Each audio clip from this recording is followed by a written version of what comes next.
I have a wonderful electronic invention I want you to see. Show you.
frontier of the future.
There is so much we can learn in the universe.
Hello and good evening. Welcome back. Oh my god, it's good to be back. How is everybody doing tonight? Let me actually take a look here if everybody's working properly. Oh my god, I actually see my own settings again. Oh yes. Ave Machiavelli, good evening, sir, and welcome. Trojan Man, good evening, sir, indeed. Oh, that's actually, yeah.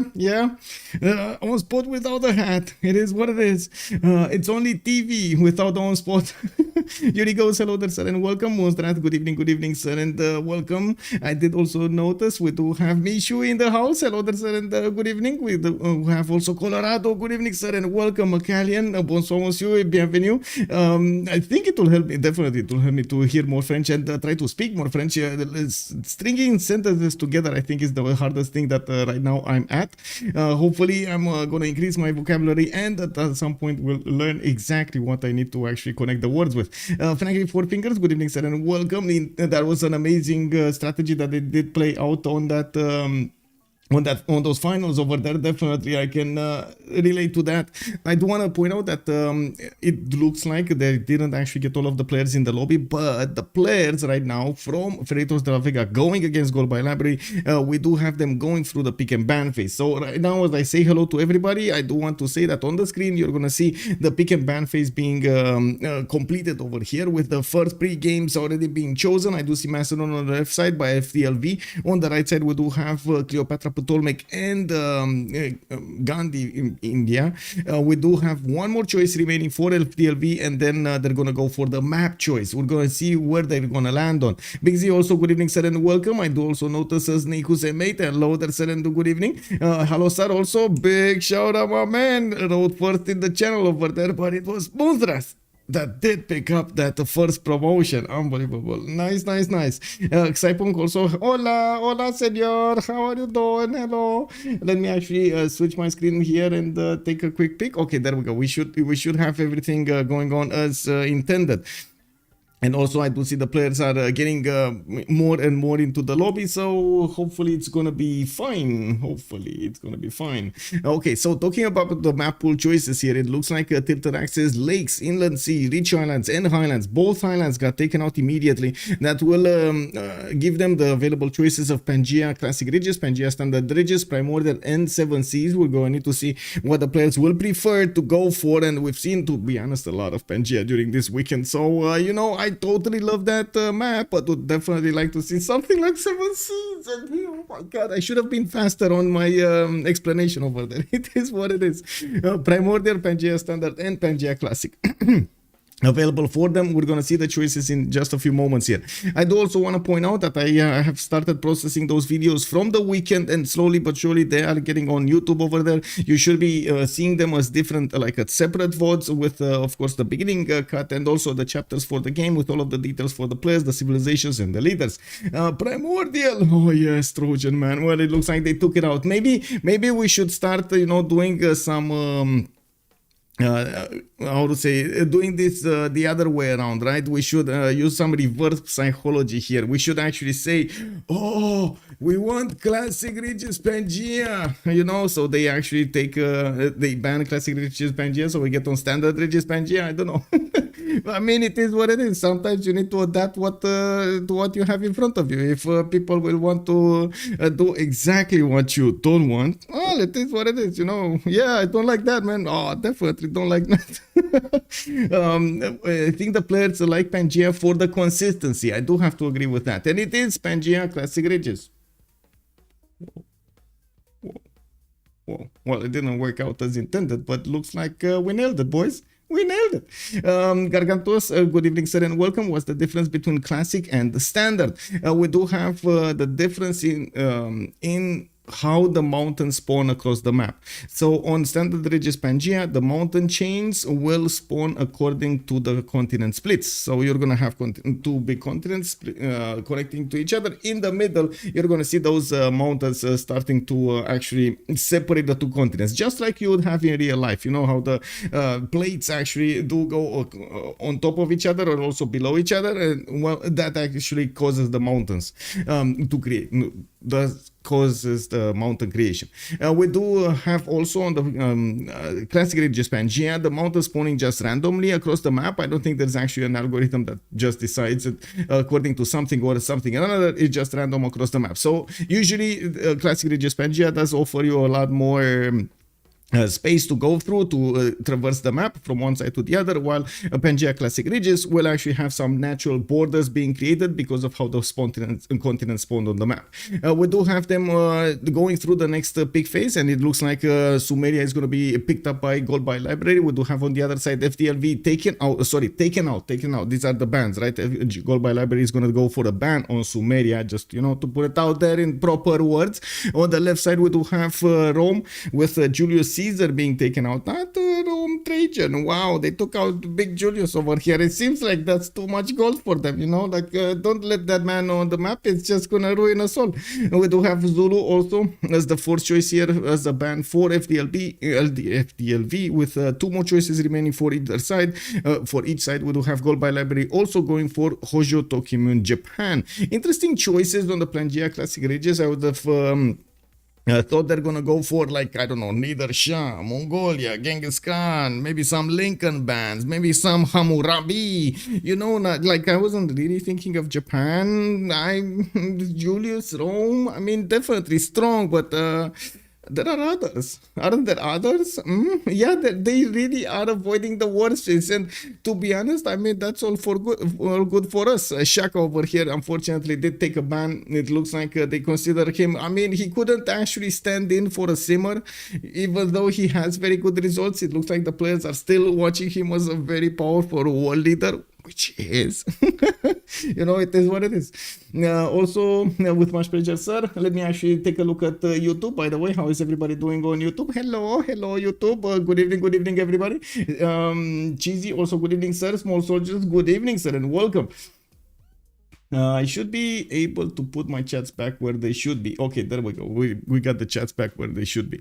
We do have also a first pick. And yes, it will be one of those civilizations that definitely will make a splash. Pun intended. We do have Scythia over here being picked up by FDLV, while on the right side, yes, GPL is going to need to pick up two civilizations here. We need to wait for them to actually think about their choices and definitely pick something that will stand against the big Scythia. Tomir is here, definitely well known for a lot of forces just running around the map and stomping opponents. We do need to see if he's actually going to get the front line or he's going to be backline, because we've seen it before how it is to sim with Scythia. Not so good. Anyway, it looks like GPL is gonna go for something, and we do have Mapuche being picked up by them, and I do have to mention Legenda actually did quite a few impressive games with Mapuche before, so I would imagine he's the one that is gonna ride on the Malo Raider Hell ride. We're gonna need to see him stomp. GPL also going for Theodora Byzantium, another one of the civilizations that usually it's in the ban phase, but somehow today it ended up in the pick phase. I mean, what's next? Tamar being sorry, not Tamar. What's next? Gonna be Basil II being picked up, because you know, that's where we're going, aren't we? We got FDLV here with another choice, and this is before the last four bans, so we do need to see what they're gonna pick here. Of course, they do see what their opponents picked, going for Mapuche and Theodora. I do wanna take a quick peek here in the lobby and see if I can actually switch with who I need to switch. Oh my god, TTube over here -1 MS. I need to reconnect again. Okay, I'm gonna try to reconnect again. I was stuck on connecting for a long time to him. I'm not sure exactly why, but okay, there we go. Now it's faster. Oh, this is very good. Yes, very good. Okay, so Nader Shah, there we go, being picked up by FDLV, definitely makes sense with the extra science you get from those trade routes.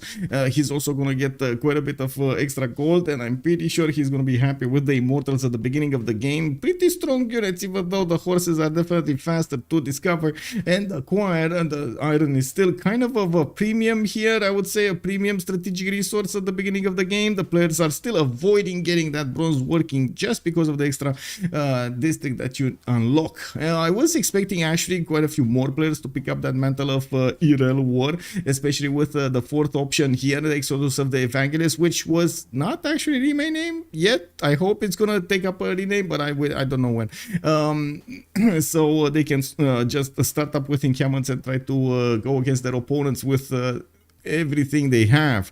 Well, we do need to see if this is going to be one of those moments. Definitely on Pangea, even if it is, well, definitely Pangea Classic Ridges is going to be a very aggressive map. We won't have that many natural borders between them, and usually the land can be covered really quickly. So I would expect 3 to 5 cities, and immediately the ones that will have a possible conflict zone will probably go to war.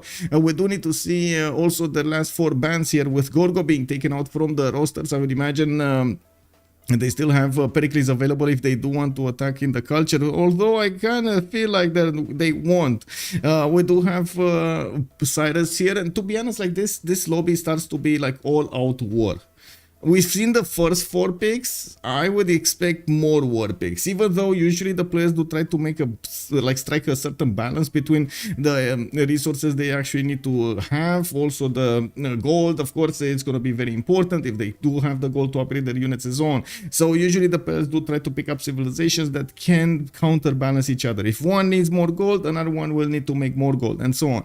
And of course, using the civilization bonuses that are prone towards simming and making gold or making science or making culture, all of those are used to take this into account. Well, that also leads sometimes to a bit of a weird case where the players, or not all of the players, have the experience on exactly that leader, exactly that civilization, and maybe it won't do as well as he would on a different one. But of course, this is a team format, so the players are trying as much as possible to adapt to the situation as best they can, and of course acquire the experience they need for each of the leaders.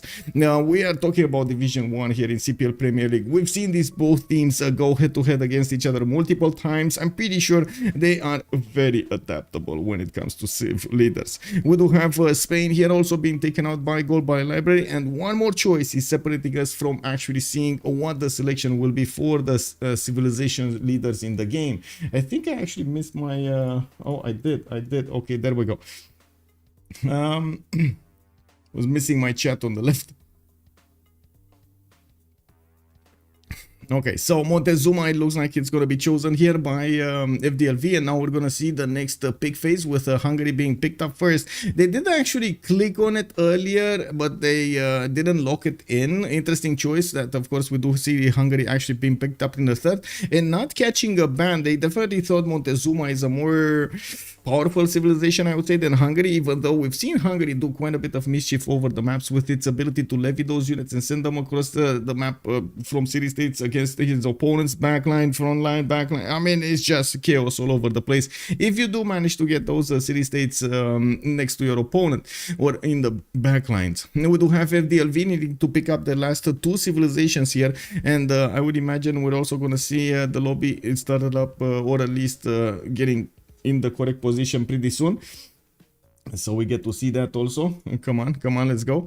Do want to also make a comment here. We do have Gold by Library on the 3rd place right now in Division 1 from the CPL Premier League with 17 games active and 10 wins with 7 losses. While we do have Freritos de la Vega on the 6th spot here. They are 16 games only. As you can see, they need one to catch up at least. And we do have with 8 wins and 8 losses. They had actually a rough start here, but they're starting to get back up. We're going to need to see how things will evolve, and I do want to mention we're soon gonna have that announcement for the wildcard, so the players can actually register over there.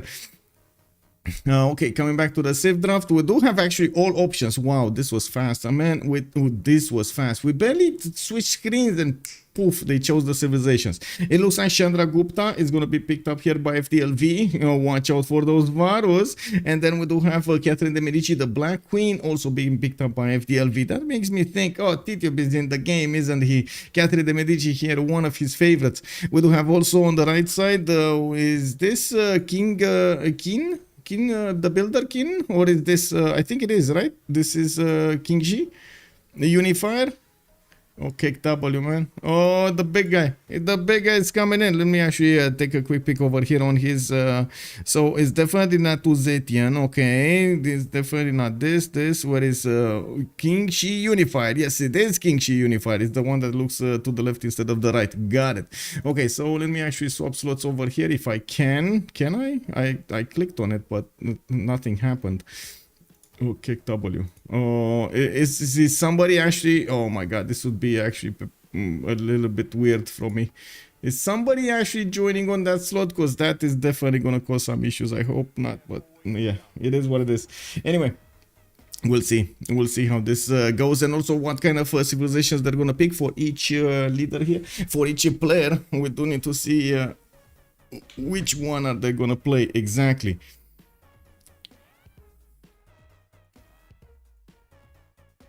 Okay, well, I'm just gonna reconnect so I go a step further.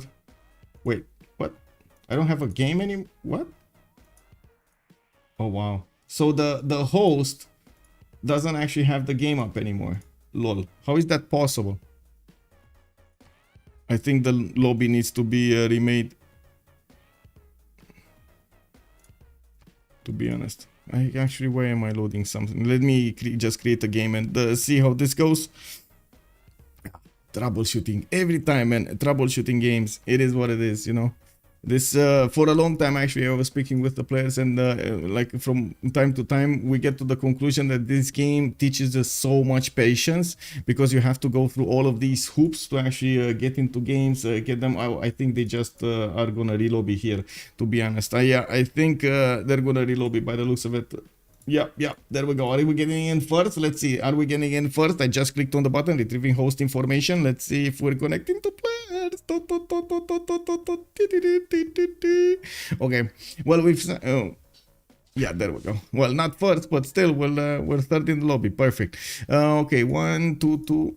Just need to set up the proper color here, and we're gonna need to wait for everybody to get in so we can actually switch slots here in the top 2, so we get the spectator slot.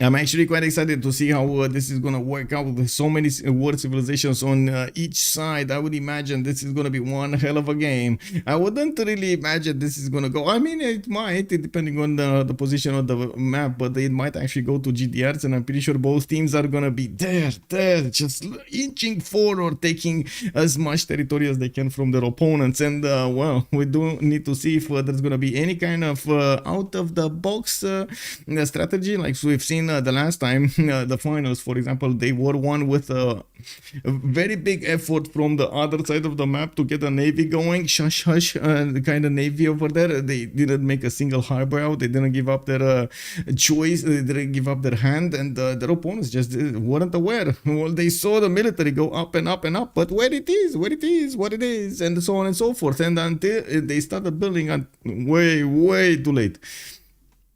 What map was picked? Oh, that's actually good to remind me, so I can put it up on the screen here. It was Pangea Classic Ridges. Pangea Classic Ridges.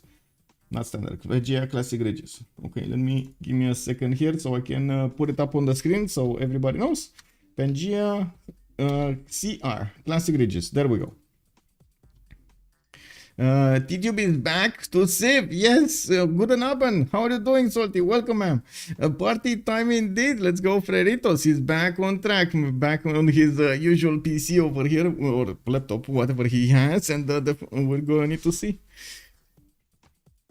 Okay, I swap there, and I'm there. Okay, we're just gonna need to wait for everybody to get back in, and let's go. Let's go.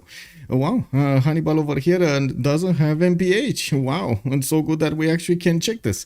I'm actually a bit curious if this is actually a connection issue, in he does have MPH, but the mod is cannot check or something, or is it him just not having that?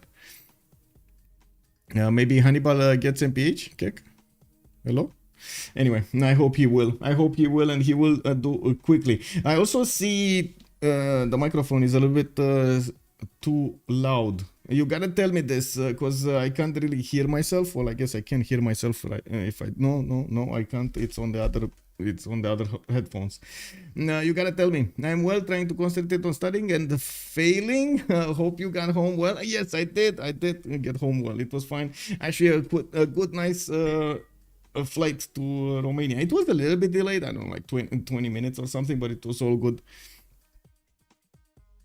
Okay, well, hoping I'm actually gonna nail the volume on everything. Okay, we got Legenden getting back in, and we're just probably gonna need to wait for Trinda. I think he's the only one left, right? I don't know if his name is... Yeah, there we go. It's the only one left.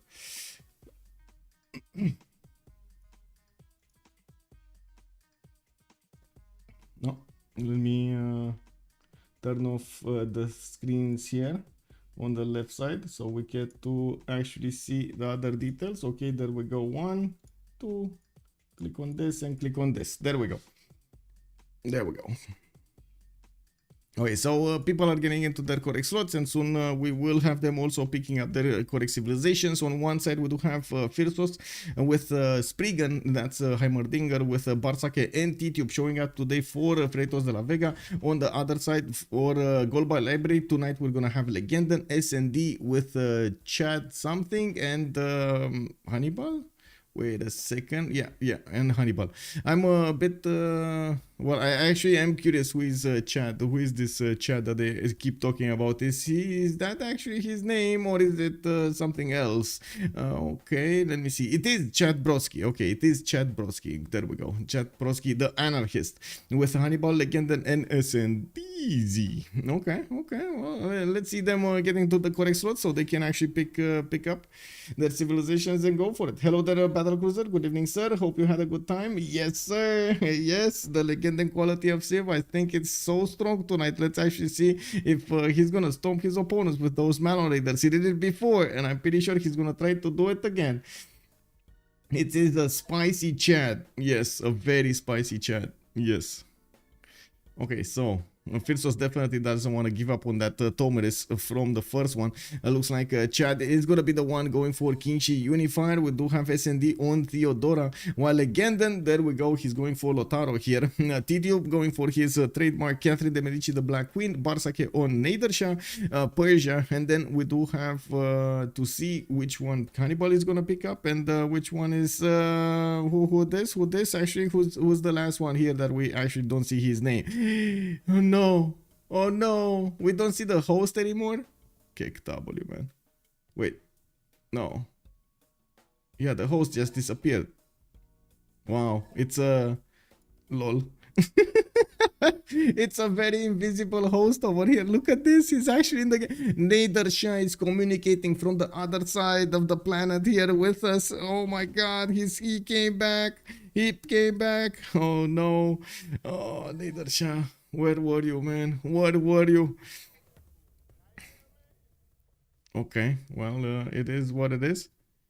He got to be invisible for a little while. I don't think it's I mean, I'm pretty sure we're gonna need to relobby again to actually fix this issue, because otherwise we're stuck here for a long time. I'm not sure why they are not relobbying like really quickly, because this is not gonna work otherwise. Anyway, Elephant is resting of Civ because he played with Hush a lot. Also, excuse me, T-Tube's trademark is Gorgo. Really? I thought it's... I mean, I definitely saw him on Catherine de Medici more than I saw him on Gorgo. I like King Unifier. You can beat Greece to the first writers. Yes, indeed. Definitely quite a competitive Civ when it comes to those great people. Or I should say the great writers. Marius BW, also good evening, sir. Classic Rages. We have a game indeed, sir. Prepare your popcorn.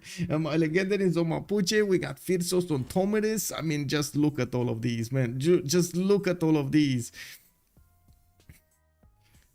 Okay, well, I gotta say we're probably gonna need to wait and have this lobby come back online. Wait, does it work to actually disconnect and reconnect, and it connects us?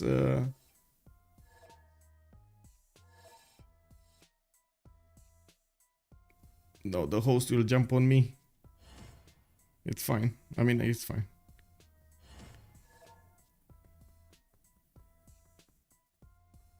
Yeah, well, just like Barsake is saying, either, well, I mean, I'm pretty sure it is gonna work, but it is gonna desync. That's the problem. Okay, well, I guess, okay, we can talk about the civs here. We do have Hannibal going for random leader. Chad is going to be with King Unified, Barsake on Neidersha, SND on Theodora.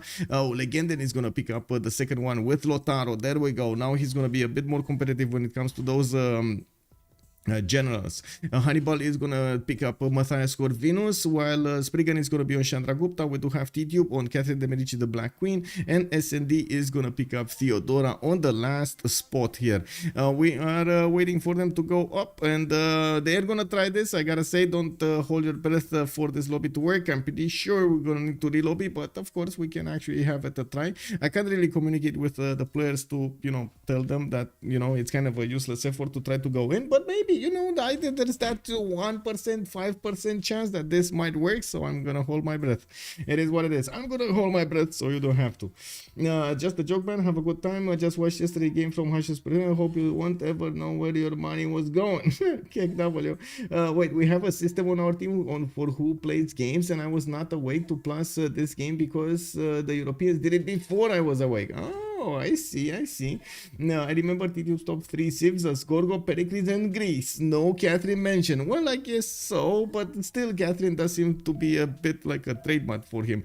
Like, I've seen him play it so many times. Maybe it is because it's not catching so many bans as the others. Like, Gorgo definitely catching bans. Pericles definitely catching bans. Hannibal didn't pick Tokugawa. No, he didn't pick Tokugawa. Black Queen Giga solid on this map. Yes it is. The extra diplomatic visibility, the courser timing, definitely very strong. And we've seen a lot more coursers used in general in the last I believe like a year or so, which is pretty good, because before it was just knights, you know, like no not that many coursers being used. Now, green counter to another strong pick like Genghis or Kublai. Yeah, this is the elephant guy, the one and only. Okay, let's see what kind of map is this? Oh my god, we got a fishy map. We got a really sussy map over here. Okay, let's see. What do we have on the west side? Is this gonna be free simming Scythia? Oh my god, this is free simming Scythia. No, they will have somebody to go against. It will be Hannibal. Okay, but at least that a few one-tile chokes is gonna separate them, and I do believe this natural border created by the water is not gonna be something he's gonna prefer, but it is good that he's gonna have multiple ways of getting towards the east side there. Yeah, Scythia is gonna have quite a bit of extra food from his bananas, and it looks like immediately they're gonna say, and they're gonna need to rehost this. Yeah, what a surprise. Yeah. I mean, you know, he's an AI. He can play. Yeah, he can play. Look at this, man. We got India here as India. Yeah. It is what it is. It's yeah.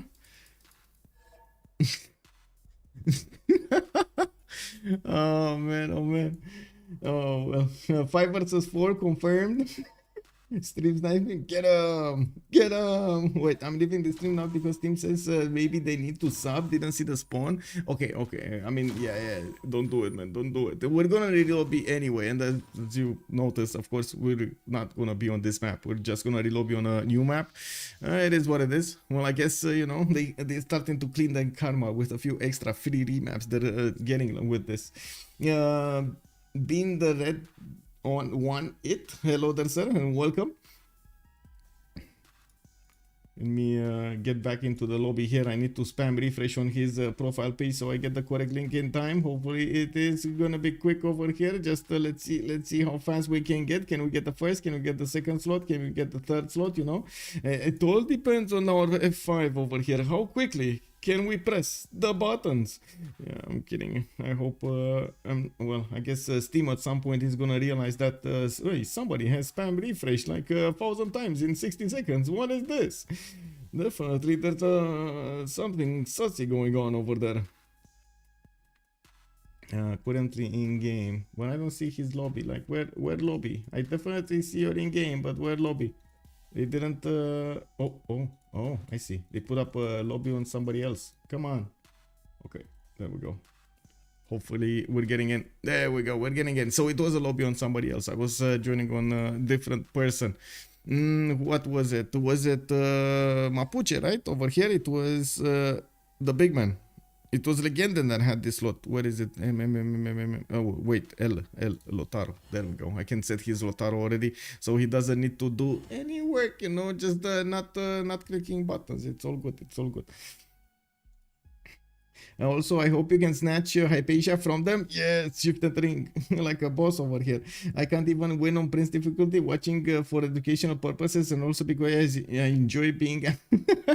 I really hope you're gonna have a good time. We do have a pretty good community over here in the chat, so just feel free to throw your questions.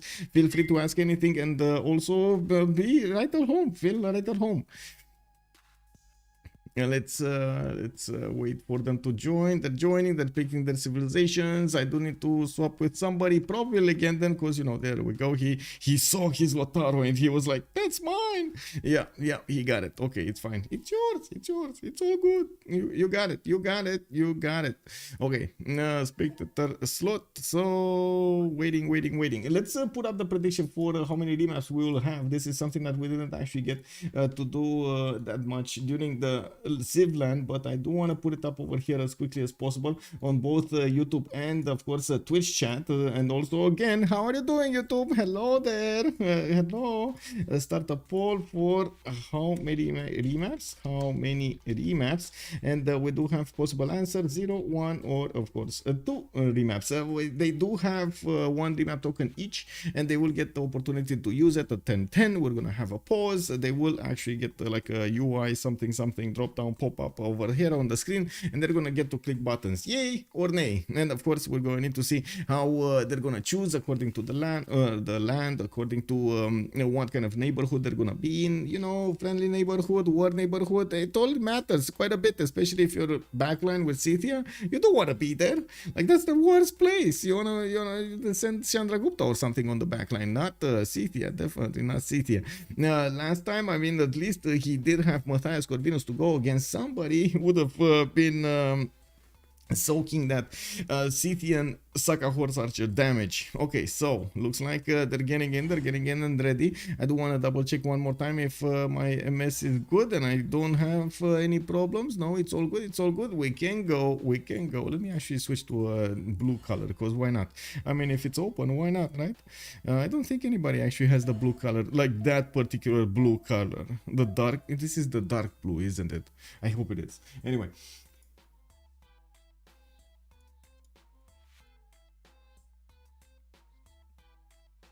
Do you remember last Legend in Mapuche against the Russian team? I'm not sure if I remember exactly the one you're talking about, but I remember a few of them. So I'm not sure exactly which one. The one that, no, I think that was Carrier that lost the city to Legend in the CWC that I remember with that awesome stomping. Then I do remember another one that I was a bit on the fence if it will work or not, but it did at the end. I don't remember who he was against. I remember it was a bit of a question mark for me exactly where he placed his cities. He placed them in a way that I definitely wouldn't have placed them, so I was really like taking a look at that more than anything else, or at least that's what stuck in my mind, you know, as a memory. Now we do have the first map started up over here, and of course right now in Twitch and on YouTube you can take a part of the poll or the prediction for how many remaps we will have. By the looks of it, immediately we do have some people going for the second option, 2 remaps on the Pangea Classic Ridges. Is this an actual Pangea? Because it kind of looked like a poodle. I mean, you know, Cake W, man. I don't know what this is all about, but this is a very weird Pangea. Very weird Pangea. Is there anybody here? Is there going to be a cage fight on the right side? We got Buddha with Chandragupta. Okay, well, I guess they will be opponents, so they will need to fight each other. It's not that big of a cage fight, though. I mean, I guess it's fine. It's fine. Now, we do have on the west side Ngulumapu coming up to the south of Nazca. By the looks of it, there's going to be so much territory for him to develop it. He has, like, what, 20 cities worth of land over there. Not extremely good land, don't get me wrong. He does have a good amount of chops. Cerro de Potosi to the south over here, which I'm pretty sure he's gonna wanna go there extremely quickly. And can you imagine the tiles on Cerro de Potosi with those shemamuls of Mapuche, the unique improvements for the extra culture? You get production, you get gold. Oh, perfecto, amazing. Let's see, hope today will be better. He is good. Ancestral Canyon Wonder Mapuche that died with no units. Oh, I see. This is the game generating a continents map and then remembering that the land was supposed to be connected. Yes, and then quickly like adding some more territory here. We do have southeast also King Shi unified. This actually will pose another problem. Looks like Legendary is gonna be on the back lane, and I don't think they're actually gonna prefer this. We do have Xi'an in the land connecting the two big continents. To the north he's gonna have Scythia that he's probably definitely gonna go against. We do need to see if Xi'an over here is gonna get well, actually, what land is he gonna get? Not very good one. In the south, to be honest, like this floodplains territory is very bad. Like the ones everywhere, unless he gets like a few floods to increase that fertility. I mean, that's gonna be a lot of work. That's gonna be so much work. Even with, like, if you're thinking, oh yeah, I can get the Temenanki there, I can put Liang there for some more production, I can do this and this and that and that. That all costs time, man. I mean, compared to somebody that would just get immediately some tiles to work and make them good, that definitely is a lot of work and investment from you. We're gonna need to see if Chad is gonna want to prefer to go for the other settlers. He definitely has a few of them on the coast here, northeast over here on the honey tile, northwest on the wheat tile, so he can actually get a lot of tutus around his cities and access to some extra amenities, wells, for example. I do also notice on the west side he's going to have a connection towards Mapuche, and they definitely can trade with each other on these seas. So I would imagine Ngulumapu will probably send a settler here so he can benefit from Cerro de Potosi styles and get those Shimamuls shining there. That's probably, that I would say it should be a priority here. That would be some amazing extra culture coming up from this priority. You know what I mean? That should be in the plan. That should be included in the plan. And of course, allowing him to get the coastal trade routes between him and China will be extremely valuable for the economy of the team. Looking at Pokrovka in the north, he does have a 2-2 base. He does also have another scout coming up in 2 turns while he's Warrior is starting to scout the north. He's gonna get a lot of fresh water actually coming up from these rivers, an ally on the east side in the form of Nader Shah, which will allow him to focus all of his efforts towards the south. He does have a river that will put him very, very close to the Xi'an capital, which I imagine he's gonna want to settle around the Mei style, if not directly on the Mei style, so he stays away from any possible conflict on the seas. Not that Scythia is not good on the seas, but more because he doesn't want to split his resources between getting what he needs for the naval and getting what he needs for the land. We do have him also with a decent amount of territory to back settle here to the north and to the northeast, and not to mention east side over here might actually get towards Ikil and get the benefits of that wonder also. Now we do have to take a look at Barsake also, right to the right side of Scythia. He's gonna have an insane amount of territory to cover to actually get to an opponent, and I would imagine he's not gonna want to do that immediately. What he can do is definitely try to go on the coast so he can start trading up with Sprig, which is going to be his ally, and again coastal trade routes are going to be very valuable.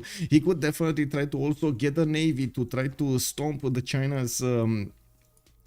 China's capital while he is confronting Scythia on the land. He will probably have a problem getting to caravel technology and trying to defend himself with boats alongside all of those units that he's going to need to make to defend against the Scythian Saka horse archers, horses, and the knights, and so on and so forth.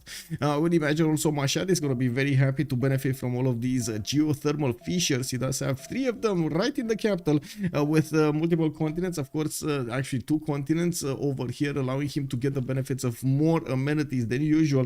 This is going to be quite nice for him. Not a lot of amazing food here, but he does have a banana on the east side to benefit from some, and of course he could try to get those wheat tiles when he's going to place another city. Looking forward, we do need to take a look at what's going on here. India is going to have the giant causeway to the north of Panna, to his capital city, while he is also going to get his settler out in 4 turns. He doesn't have that much visibility to actually see where his opponents are and how his land looks like at the moment. He has quite a bit of fresh water from these inland lakes, and we do have him without the possibility to get another one of these cities on this river of his. Unfortunately, it's way too small, way too small. Okay, yeah, short. I think it's way too short. Does coal decrease prestige by itself after discovering? No, I think it's only if you improve it with a mine, if I remember correctly. Geo dude, yes. Hope to okay, yes. This is the game generating. Okay, I did read that. Okay. Looking at Buddha, he already has an exploding volcano. Well, it looks like the game knows. Hannibal is gonna have to fend off attacks here from Chandragupta, from Spring on the west side. He does have quite a few mountains, and I definitely like his ability to get so much science from this adjacency. The mountains will provide him with +4s, +3s here and there, and I would imagine him using also his government plaza to increase, or other districts to increase the adjacency of those. Has extra food from the bananas, will have access to both resources right in the capital and quite a few chops. While I do notice he's starting to get his scouting done. He does have 2 scouts with a warrior versus India that I think only had 1 scout and 1 warrior. Yeah, he didn't have both of them. He started off with a 3-1 base, and he does have a cattle tile underneath it. Looking at the city of Paris, we do have him on the red continent, and that also means he's going to be on the same continent as SND, as Byzantium. They will get to fight each other over here, and maybe we will see some Guard Imperials coming out from TTube going against his opponents. He definitely has goodish territory here to develop in, and I would imagine sitting on the coast is not going to be a problem for him that much. There isn't that... Wait. Thinking of this, there might be an opportunity to contest the seas by Legend, and especially since he's so far away, disconnected for everybody, him picking up the mantle of doing some ships at some point might actually throw a wrench in T-Tube's plan. But of course, that is kind of unusual to actually see. So we're going to need to wait and check out their choices. We definitely have been surprised by their tactical choices in the past. So I would imagine we need to wait a little bit and, you know, contain our... thoughts and wants. Looking at France going towards the northeast with his first settler, we do have him actually very close to finding out Byzantium's warrior, and of course the position. Looking at Constantinople, we do have a settler also coming up in 1 turn. While he did get his technology to put down a holy site, he's still gonna need to construct it. We are turn 10 and these guys have not met each other. Byzantium might even get the opportunity to... Oh my god, check this out. He can actually go through the fog of war, and he's not gonna get discovered by this settler because of the rainforest. He just went around T-Tube Scout. Unbelievable. And of course, it's all up to the next turn. We might actually see France discovering the warrior if he comes around this mountain. He just needs to go 1 tile further, and he will have the vision. Hi Nick Dave, good day sir, good day sir. How are you doing? Prestige, I think he means appeal. Yes, it's all good. Farchet, also good evening, sir. Varo with Attack Wonder are going to be a pain even if they arrive a bit late. Yes, sir, they will indeed. _HS has joined the round table. Now, Moen HS, thank you so much for the follow, sir, and welcome.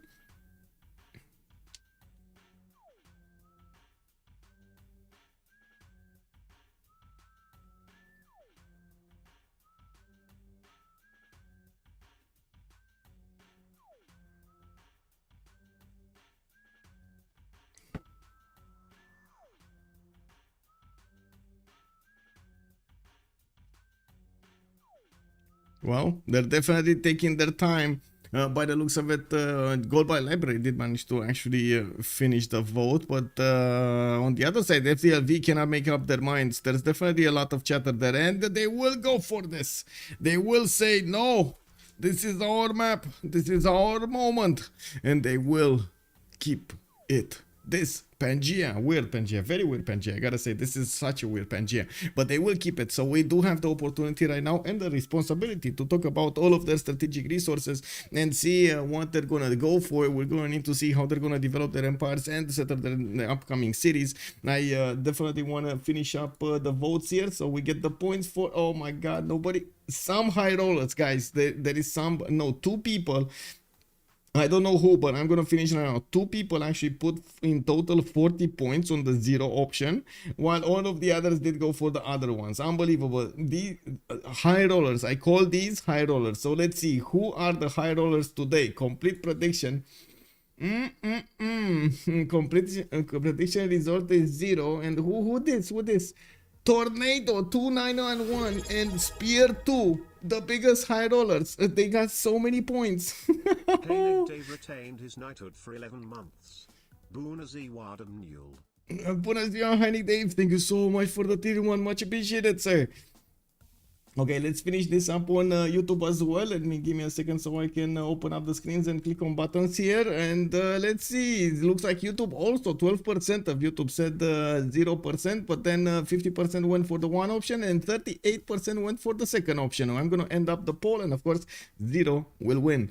We do have to take a look what's going on here. They did already declare war, and it looks like, yes, Chad Broski did notice where the Fisonian settler was going and will try to stop that from happening. We do have him with the ability to actually attack his opponent's scout and also get a promotion next turn, but he doesn't know how much experience the Chinese scout will have. By the looks of it, he should actually not have enough experience to be hit once and promote. And well, we do have to take a look at their strategics over here. It looks like Mapuche is going to get his continent split, and the first city is going to go to the southeast next to Cerro de Potosi. He is going to get immediately to work those extra production and extra gold tiles, while he is going to get another settler from Ngulumapu. Unfortunately, he's not actually putting that city on the coast yet. Not that big of a problem. He definitely has time to set up the coastal trade routes with his ally here. Chad Broski is also gonna need to make an effort to get the city to the west. They are trying hard to actually deal the damage against Cardiff. This would be a free city for somebody, and we do need to see who is he gonna give them to. Is it gonna be China who's going to deal the last blow, or is it going to be Mapuche who's going to want to take this city last? There still is, I mean, the city is being put under siege, and as you can see, the warriors of China will have a promotion on him, so I'm pretty sure he can heal up no problems. There is another scout here that will definitely get the opportunity to attack into the city of Cardiff, even though I think this round they will just wait for the heals and promotions. We do have to take a look also on the strategic resources here. 3 ring horse to the west side of Ngulumapu. That's very expensive for him to upgrade, and I do not see another tile that would be easier to get. So the 35 at least gold that he needs to spend on that tile for the horse, and of course get a builder there to improve it. Not ideal at all. Not ideal at all, with the risk of actually getting also this volcano. So it looks like the round did go through. They did sacrifice a warrior, and the Chinese scout did actually get the last laugh over there, attacking into the city of Cardiff and taking it over after Mapuche's warrior dealt more damage. Now we do have Mapuche keeping on scouting to the south, while China did get a second really good city. Oh my god. Oh my god, he took the bait. He got baited. He got baited. Oh no. Oh my god, guys. Okay. What do you think? How many of you think this is gonna be a good choice? And how many of you... Oh my god. Okay. Yeah, Temenangi City Pog, bro. Let me actually put up a quick poll over here in chat on Twitch chat, because this... How do you think this city is worth? Yes, no, very quick. Let's do it 1 minute. 1 minute. I want to know, do you think this city is worth it? The city of Taiwan. And I, of course, with a big disclaimer, we're going to need to wait and see. I don't want to judge anybody, but I do want to see what is the initial impression of how do we see all of the food, all of the production around that city available for him. He's getting his upgrades here with the builder. He will get a 2-3 tile, actually 2 of these horses to work, and we do need to see what kind of pantheon is he gonna get. I would assume he might actually want Lady of the Ritter Marshes, but I mean, there might be other choices also. His team pinned him horses, in my opinion. Yes. Spilke, good evening, sir. It's Kinshi mandate of him. He can build easily the data. And Goodman Bolsomol too. Okay, let's see. What is everybody thinking? Right now, we got 9 going for the yes, and we got 4 going for the no. So let's see. This is his second settle, by the way. This is his B2. It needs to be strong. It needs to be powerful. He's trying to grow it as quickly as possible. He's getting his wheat tiles, and there we go. Looks like the majority of chat said yes, we do agree with this settle. Approved. Let's go. Chat knows. Chat always knows. And we do have China here with a 3rd settler, and by the looks of it, he is still thinking where to go, where his opponent did actually photo settle him quite badly here. We do have generals on the river to the north of Xi'an. He's gonna go for that western settle next to the whale tiles, next to the diamond tiles, and he's gonna need to buy out some of these 2 tools to make that work. I do see him getting a builder here, and he does have access to his iron tile right in the capital to the southeast, easy to improve. While I do also notice he did actually get a mine on the J tile for an extra amenity, keeping his cities in high spirits here. Now we do not have a horse tile. Oh, there is, I mean, I guess we do have these 2 horse tiles next to Taiwan, which are going to be quite easy to improve, and I'm pretty sure he's going to benefit from them. If it was the mandate of heaven, then maybe it would be more worth it, but he doesn't have many good options to settle, to be honest, and not with that for a settle. Yes, I still believe this would have been much better. Like, he needs to get this city. I still believe the line of defense should be a little bit to the north of Xi'an and not directly on Xi'an.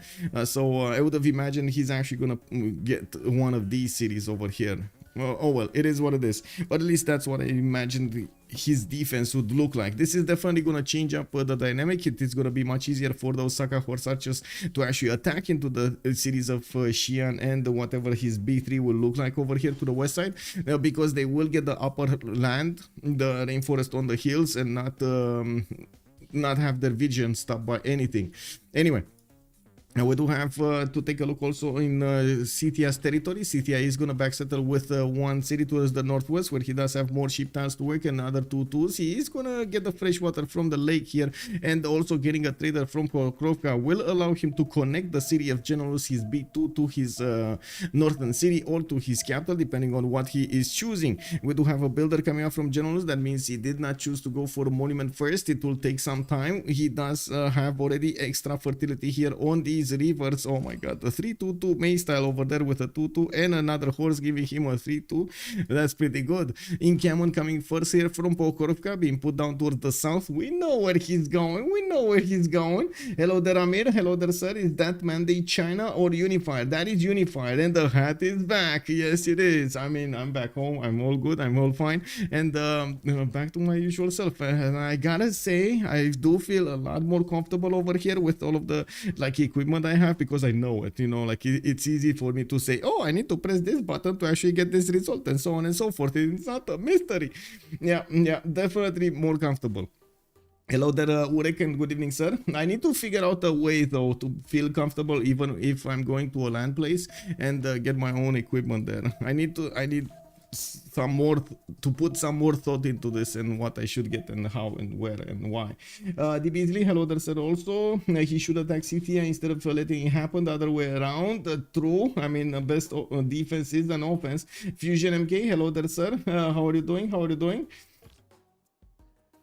Whoa, yeah, we do have over here quite a bit of exciting period. Andrew, are you ready to stream, or did you want to stream? I didn't know if I should stream or not. Are you still here? Because I did start up streaming at the beginning, then I needed to restart the game a few times, and I didn't see you anymore. Also, CTI has no targets. I think he should play defense and put a line of pikemen across the continent, because you don't actually... Exactly. I mean, you know, my PC is on the table right behind me, so I don't accidentally actually touch wires over there. It's for a reason. Also, I have a pretty good friend that also, like, he's really into this IT kind of stuff, and he drilled it into my head that I shouldn't keep my PC on the floor because of how the dust actually gets into all of the, you know, in the room, how it travels and how it actually tends to go a lot more into the fans and into the onto the equipment if it is lower on the ground than if it is higher up. So yeah, there we go. That's why I keep it right there. I'm saying instead of just letting yes, with what production? Yes, yeah, good Menanki, good good theater, good. What else do you want? Exactly. Yeah, we shall see. I do also notice we do already have the horses improved in general, so with a second encampment coming out from that city center. Liang is being plugged in, while I do notice the trader is actually going to help out the production of, and the food in Prokrovka, not in second city. Now we do have Persian warrior also getting into the fight here against China, and yes, of course, we do see China immediately responding with his own encampments here. There's definitely going to be a race towards those generals. Now we do need to see also his iron. It's in the second ring for Prokofka, quite easy to improve, but I gotta point out he only has one single horse style. I guess we will need to see what kind of golden age he's gonna go for, but I would imagine definitely Exodus would be quite worth here for those extra resources. He does have another horse style to the east side. It's very expensive in the third ring, and I can imagine he doesn't have time for a fourth city here to get it closer. He's even trying to chop stuff so he can get his encampment quickly. He knows how important this is to get going against his opponent. Now we do have also Persia to the east of Scythia with so much territory to develop in. He already has his 3 cities going with traders going from B2 to his capital, and I do notice he's trying to prioritize getting these monuments for the extra culture. He's already getting a bit of science from these traders going to his cities, and I would imagine he's going to want to start improving his strategic resources. Already has his horses to the southeast of Mashhad done, while in the second ring of Tushpa we do have an iron tile. He does have 2 continents worth of amenities, and we will definitely need to see him try to spam as many cities as possible to get that sim going for him. To the southeast we do have also the 3 cities of India getting their holy sites going. Calcutta has been put down directly on the giant causeway, where he does have a fish tile to improve, a reef fish tile actually to improve, getting his whales worth, and I'm pretty sure he's going to be happy getting that extra culture from Moksha, while his trader is already helping out the city of Calcutta, getting some more food and production trading with the capital city. Yeah, he's also getting scouted by Hungary. Hannibal is putting a scout in his territory, while Sprig is managing to get a scout in Hungary's territory, trying to stop him from actually building so quickly these commercials to benefit from the merchants. You do see that Hungary is a little bit annoyed, I would say, by the Indian scout. He's getting into his borders over there and sitting on his commercials and not allowing those people to work there. Ooh, that is nasty. Bonsoir, you and Sasu. Hello there, sir, and welcome. Unified wants safe barracks. I think he played safer for this purpose. Okay. Also, do you think Unified barb ability should be reworked, or it is fine in FFA? I think it's fine, to be honest. I think it's fine. Yeah, I think it's fine. Unless you're playing with like the normal barbs, it should be fine. The civilized ones don't spawn as many units as the normal one. The normal ones would definitely, I would say, a hard no. It definitely needs to be reworked. Also, Jacob, hello there, sir, and yeah, thank you so much. Yes, thank you. So again, I do want to point out on YouTube you will have all of the votes from the Civ land, all of the games being cut into their particular votes and they're being uploaded with all of the details also pertaining to the different games, the chapters with the main parts of the game, and so on and so forth. It will take me some time. I'm trying not to spam YouTube, so it will take me like I'm gonna put a video per day, so it will probably take a week to actually get all of the videos there. There were 6 or 7 different videos that I need to make and process and so on. So there we go on YouTube. Check them out, and I'm pretty sure you're gonna like them. I do also see a pantheon being picked up here by Hungary. He's gonna go for God of War and Plunder, which is a pretty good pantheon for him. He is gonna get extra merchant points, extra general points if he's gonna have an encampment, and I would imagine he's going to be quite happy doing that, especially being competitive in the merchant screen is going to give him an advantage getting those extra trade route ones, which are very important for an empire. We do have him also on the coast with an ability to trade with no, that's not an ability to trade with France. That is actually going to be an ability to fight with France, which he might not like, especially since the city of Paris is being set on the oh my god, I guess this might be a problem for everybody. Everybody's going war here with, oh my god, look at him, he's going in camels here. I was taking a look here in France and was thinking that maybe he's gonna get some boats out. I mean, this is definitely a city you want to smash from 3 sides, 4 sides, right? You get 4 galleys and bam, that city's gone, boy. Well, we do need to see if that's actually what's gonna happen here, because yeah, TTube has other priorities, and I would imagine Byzantium is not gonna let it go. This is one fight that SND is not gonna get to avoid. He's gonna need to do something against the big TTube, because well, he's kind of in a corner. He needs to do something. Yeah, fight. Yes, cage fight. If Hungary will get a harbor scientist without astrology, it would be very good, and he can put 4 coastal cities. Wait, India looks like a true start location with with a giant causeway over here. Kick W, man. No sim allowed. Wait, yeah, I mean, I guess the only one that could sim is Barsake here, and the Mapuche, right? Barsake and Mapuche, those are the only ones that can sim at this point. Anyway, looking at the strategic resources here of Byzantium, we do have him with iron already underneath one of his holy sites, and he does have his forces improved. Only one tile that he can acquire. He also did manage to get one encampment from his capital, which does mean he's going to need 7 pop to put his government plaza. If not, he's going to need to get his government plaza from his other cities. Not really ideal, but we've seen this before, and I guess it did work. We do have Byzantium also using his trade route for internals. We do have Magnus establishing there, and I do see his third holy site is going to come out from Nicomedia soon. He does need to get the prophet points. He's on 4 right now. In 2 turns he's going to get a great prophet, and from what I do see, that it's still enough time to actually get the era score. Looking at the other pantheons, we do have Sacred Path chosen by India. He's going to get the extra adjacency of faith towards his holy sites from these forest and ray forest. While I do also notice a god of war and plunder here. We do have Persia goddess of festivals. He's going to get the extra culture on all of these plantations, and he does have quite a decent amount of them. I do see also he's putting down his commercials and still on one trade route. No pantheon yet from Scythia. He did get one kurgan down next to generals for the extra production, extra faith, and extra gold, and we do have him with an encampment training project, so he can actually get one of these generals. He's actually gonna try to get more, trying to deny it from his opponents, which is gonna be quite important. By the looks of it, China did finish up one of his encampments and did manage to get his barracks inside, while he got pillaged over here on the J tile. It doesn't seem like he can actually fend off attacks at the moment, and if we will actually see Scythia starting to pick up more than one general, this is gonna go south really quickly here. We do need to see if that is gonna be the choice of Scythia to try to deny it from his opponents, and of course we do have over here the same team needing to take out Byzantium's option from getting one of those generals. Francis getting an encampment training project in 2 turns, and by the looks of it, he is going to have enough points with that encampment project to get it soon. India is making 1 point, China is making 2 points. I would imagine they need at least 1 project, and there we go, there it is, encampment training project coming up from Xi'an. While Scythia is getting more units on the front line, he did plug in Governor Liang and got finally a pantheon. God of Open Sky.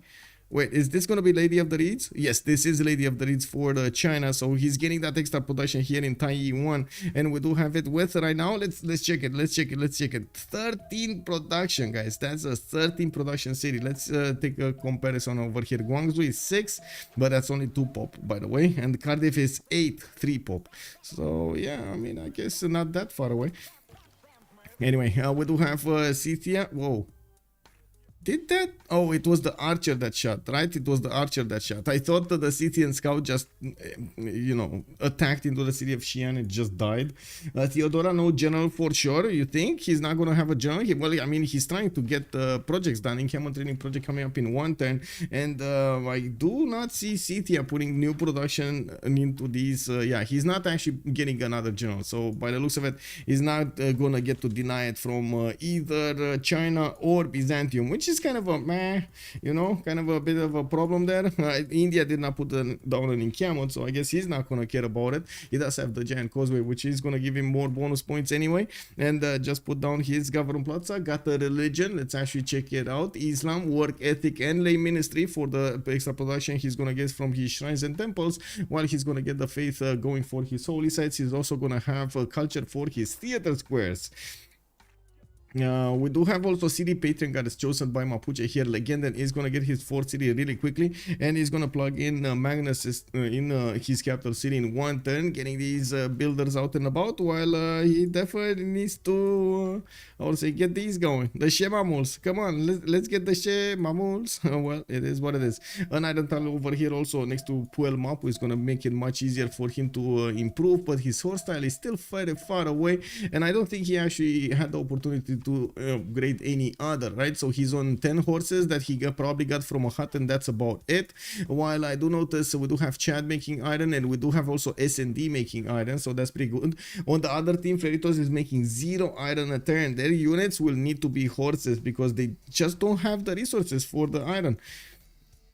Yeah, we do have also Scythia losing the majority of his units on the front line and getting back his scout. I do also notice Persia kept his warrior.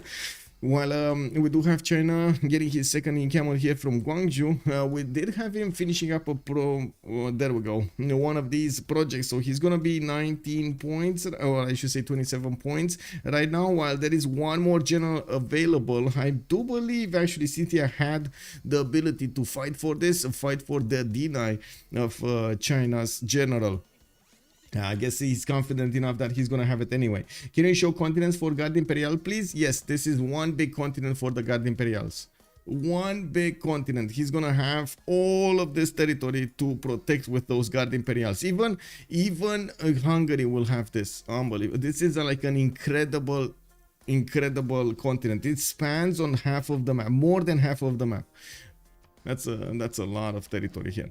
Anyway, France is going to get his God of the Forge going as a Pantheon, and I do notice his trade route is already connecting his cities. We do have him from Bordeaux to Paris, one single trade route connecting all 3 cities quickly. He got Buriga, and I do notice a few of these archers didn't really do that much army at the moment, but I'm pretty sure that's soon going to follow, especially with his barracks coming up. He's going to have quite a bit of extra production towards those units. I would also imagine he's still going to want his 4th and the 5th settle before he does any kind of war moves. We do need to take a look at the religion here, because we do have Byzantium going for Defender of the Faith and choral music. He's going to adopt a much more defensive stance than he would have had otherwise, of course, with Crusade over here, which is, I gotta say, it begs the question. Byzantium here a lot of the times is one of those aggressive civs, and this is Theodora. I guess is not as aggressive as Basil II would be, but he still can project that religion into his opponent's territory and convert those cities much quicker. Benefiting from the extra crusade bonus might actually give you the edge you need. Of course, France over here is gonna get an extra diplomatic visibility by default, so basically the Defender of the Faith kind of nullifies that. Now we do have shrines getting out from Constantinople. He definitely wants a lot more faith per turn. He's only on 14 faith a turn, while Sprig, for example, on the other side, another holy side civilization, is already making 25 with a lot of culture and a decent amount of science of his own as well. It also looks like with 2 more turns remaining, we do need to take a look at the era score. If everybody in the game will get the opportunity to get to the golden age, and we do have a problem. Titube over here, 17 out of 19 points, needs 2 more points to get his golden age, and he only has, oh my god, is this normal age enjoyer? No, he has, okay, come on, 18 out of 19, you can do it, 20 out of 19, he did it, okay. Got his golden age, man, he got his golden age, it's working, boys. An asteroid hit this map. Yeah, made it fuzzy and stuff. Freritos could easily deny general and defender for Theodora. Now he is fine. Yes. You can do it. Yeah, you can do it. Yes. Yes. Is Mapuche Lotaro changed from a base game? I believe it is. You don't get in the base game, if I remember correctly, the Mapuche bonus for damage against civilizations that are in a golden or heroic is plus 10. In BBG it's only plus 5. I don't remember if they changed anything on the loyalty that you take away from your opponents whenever you're killing a unit, but I do remember something about the Shemamuls. If I do remember correctly, they added 1 more point of production at some point in the game for the Shemamul, so it is actually viable as you compare them with the mines and so on. Riders are much weaker in BVG. Okay, so there we go. There was also a nerf on the Malon Raiders. Oh, I need to re-put my screens in order over here. There we go. This is insane. Yes, this is insane. Okay, so we are coming up on the next era, so we will need to wait for a few seconds for the players to actually get their things going over here. I do see the first mine on Cerro de Potosi also got improved here by Mapuche. He still has those 2 tiles that he definitely needs to get with Shema Moles, and I do notice his volcano, I think, got confused over here. This volcano didn't get the memo that there will be no war over here. I mean, he got excited. It's totally understandable. He got excited with Mapuche next to him. He was like, yes, we can see some units, stopping units. We got the blood on the land over here. Yes, let's go.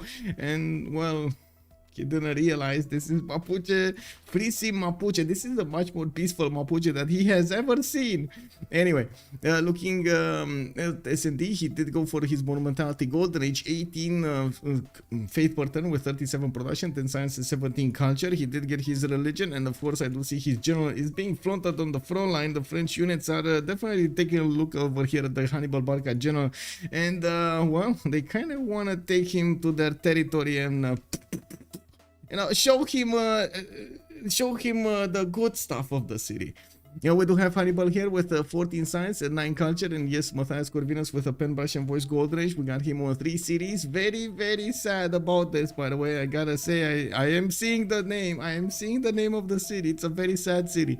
We do have Hannibal here also with builder coming off in 1 turn from his capital, while multiple builders are waiting for him to chop here. He did start up with campuses, and yes, he did get his government plaza improved. Did not actually go for a specializing building of choice, and we're going to need to wait and see him go for it. Looks like the destroyer wants to join us on the stream over here. Hello there, Athena. How are you doing today? Are you fine? Okay, she just wants to be in the thick of the things, you know. Just sit on my hand if it's possible. Just be there. Right. Oh man. Anyway, I'm keeping a chair right next to me so she can sit on the chair if she wants to be here and not actually, you know, be on the table. But it looks like, you know, she does what she does, and not as small as before. So yeah. Anyway, chat here. Exodus of the Evangelist. He's gonna go for the 4th option, and looks like at the moment he is building his horses, and I do see him with a general Trung Track. He should have enough defense to stop Scythia, but again, his placement of the defense is a bit questionable over here. We're going to need to see if Scythia is going to manage to get into the correct tiles and manage to push here through these encampments. We do have 2 encampments with the possibility of getting the walls, while of course he also has the city center with the possibility of getting the walls. Chad is going to get also 60 production to work. He had an extra city in the form of Cardiff from a city state, which is definitely a strong one. Can you place the poll for the winner, please? Yes, I can. Let me actually put up a poll for the winner. Thank you so much for reminding me who will win today. We do have on one side Gold by Library, and on the other side we do have Freritos de la Vega. 30 minutes for a win, and let's get this prediction going.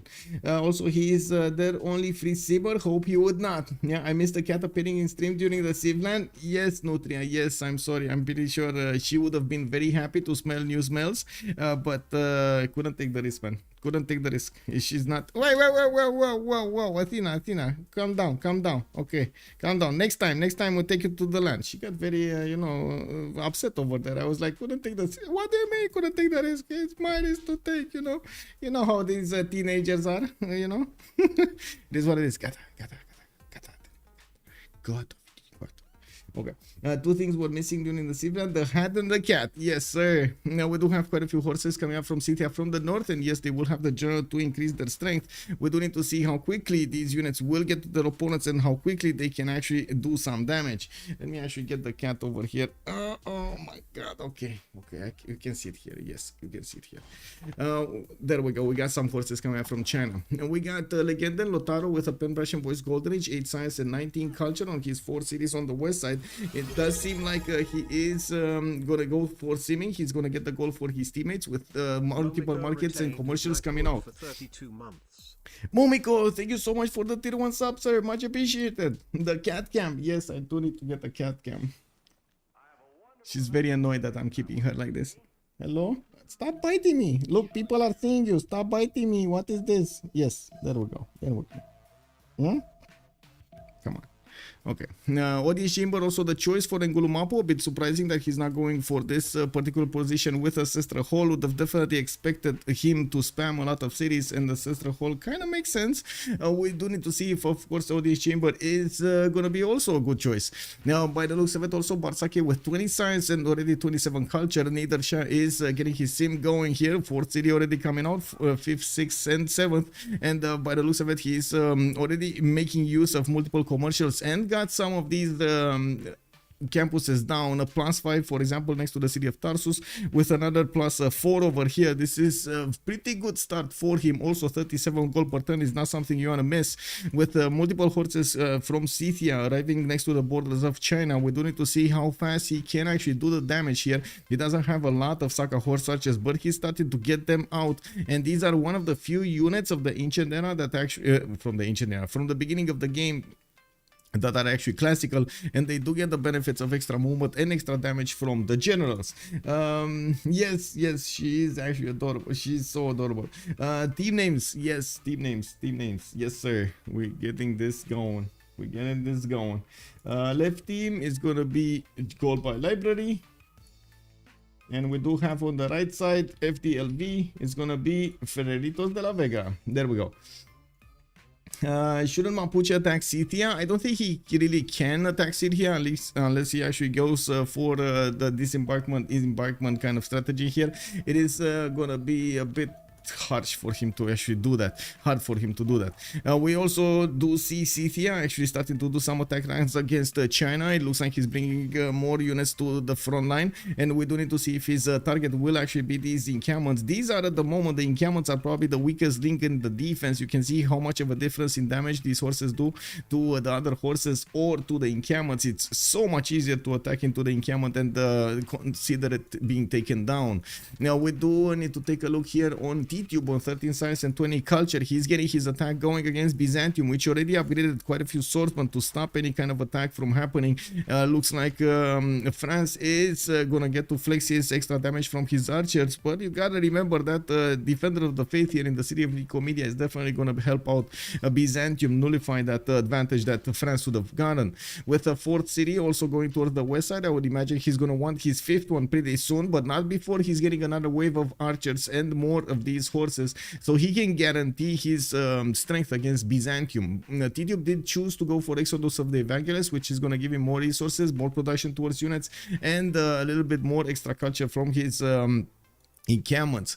I do also see Sprig with 11 science and 22 culture, monumentality golden age still on 3 series. He's getting his 4th, 5th, and 6th pretty soon, and he does have 39 faith to base his monumentality on. We do definitely need to see more of these holy sites getting put down, and I would imagine he's gonna get his shrines and temples in them as quickly as possible, so he can get that faith rolling and get to be competitive with his next door neighbors.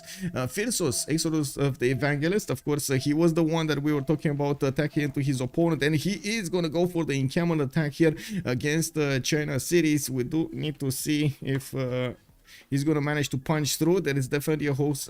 Oh no, that encampment is still weaker. China, that encampment is still weak.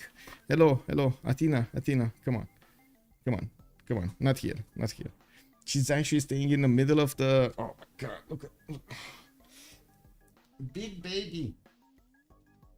Okay, there we go. I think she just wants to be put from one side to the other, you know. Well, the Beasley, yeah, we do have WW3 started up. I guess it is what it is. We're gonna need to comment on it. We got Scythia here also putting down a few more Kurgans. As big as his faith generation is going, you gotta remember Scythia has the ability to buy units with faith from his cities, cav units with faith, so I'm pretty sure he's gonna want to use that for some more Hasaka horses or even horses. We do have him with a few more units arriving on the, quite a few more units actually arriving on the front line, while China is busy building his wall of stone. He's also gonna try to get the walls on Guangzhou. Athena, maybe don't go there, Athena. She's actually staying on the camera, guys. She's staying on the camera. Unbelievable. Athena, get down. There we go. Thank you. Yes. Cat wants what cat would need. Hello. Anyway, now we do have the attack of Scythia that keeps on going against Zhuangzhou. I wouldn't imagine there will be that much of pressure on the right side against Byzantium. Like we can switch the screen over there, but I would imagine these are going to be at a stalemate, especially with so many of these swordsmen appearing to defend Nicomedia. We do have archers also appearing on the second line of defense, and of course we do need to see a lot more units coming up from Catherine de Medici to be successful. He's also going to need to get going his extra settles. Both of them are going to need to get going their extra settles, while I do see there are more units coming up from the Parisian cities. I would imagine we're going to see exactly the same thing in the Byzantium ones. He does want to be competitive in the next part of the game. Also, feudalism timing, monarchy timing, all of those next timings going are definitely going to be important. And yes, you can imagine I'm getting attacked right here as I am trying as much as I can to be concentrated to see the details of the game. Yes, this is a challenge. Athena, why are you challenging me like this? En garde, Kitty, en garde. Anyway, Athena was known for being pretty bad-tempered. Yeah, I admire the provider who continues to comment while his cat is eating his arm. Yes, I'm sorry, man. Prediction notes are good. What are the prediction notes? I didn't see them. Let me actually take. Oh my god, everybody's putting so many points. 200,000 points on the Freritos de la Vega and only 10,000 on gold by library. Guys, somebody needs to balance that out. Come on, man. Athena, come on. Anyway, now let's take a look here in Hungary's territory. We do definitely have a lot more economy being generated, with Hannibal making 28 gold per turn. He can help out his teammates upgrade their units if they need to. Legendan is also gonna get 43 gold per turn here on Mapuche, finishing up his audience chamber, and I do see him also placing a few of these campuses. He definitely needs the science to go along with all of that culture and the gold per turn. We do need to see if there we go. We do have Scythia breaking the line of defense of his opponent. China over here left defenseless with only one encampment standing tall. We do need to see if Scythia is gonna pursue that encampment being taken out as well. What are the other horses? Like, what happened with the weren't there more horses here? Chad, what did you do? Where are the horses? You know, Le Poney. I think he definitely I don't know if he actually knows French, but I do really like to scream Le Poney. Anyway, Hungary also levied the CS west of China. Oh, they're doing it. Hungary levied the CS west of... Wait, what? Venice? Oh, wait. Am I not seeing this correctly? You're talking about this one, right? Or this one? No. Why is he building a granary? Oh my god.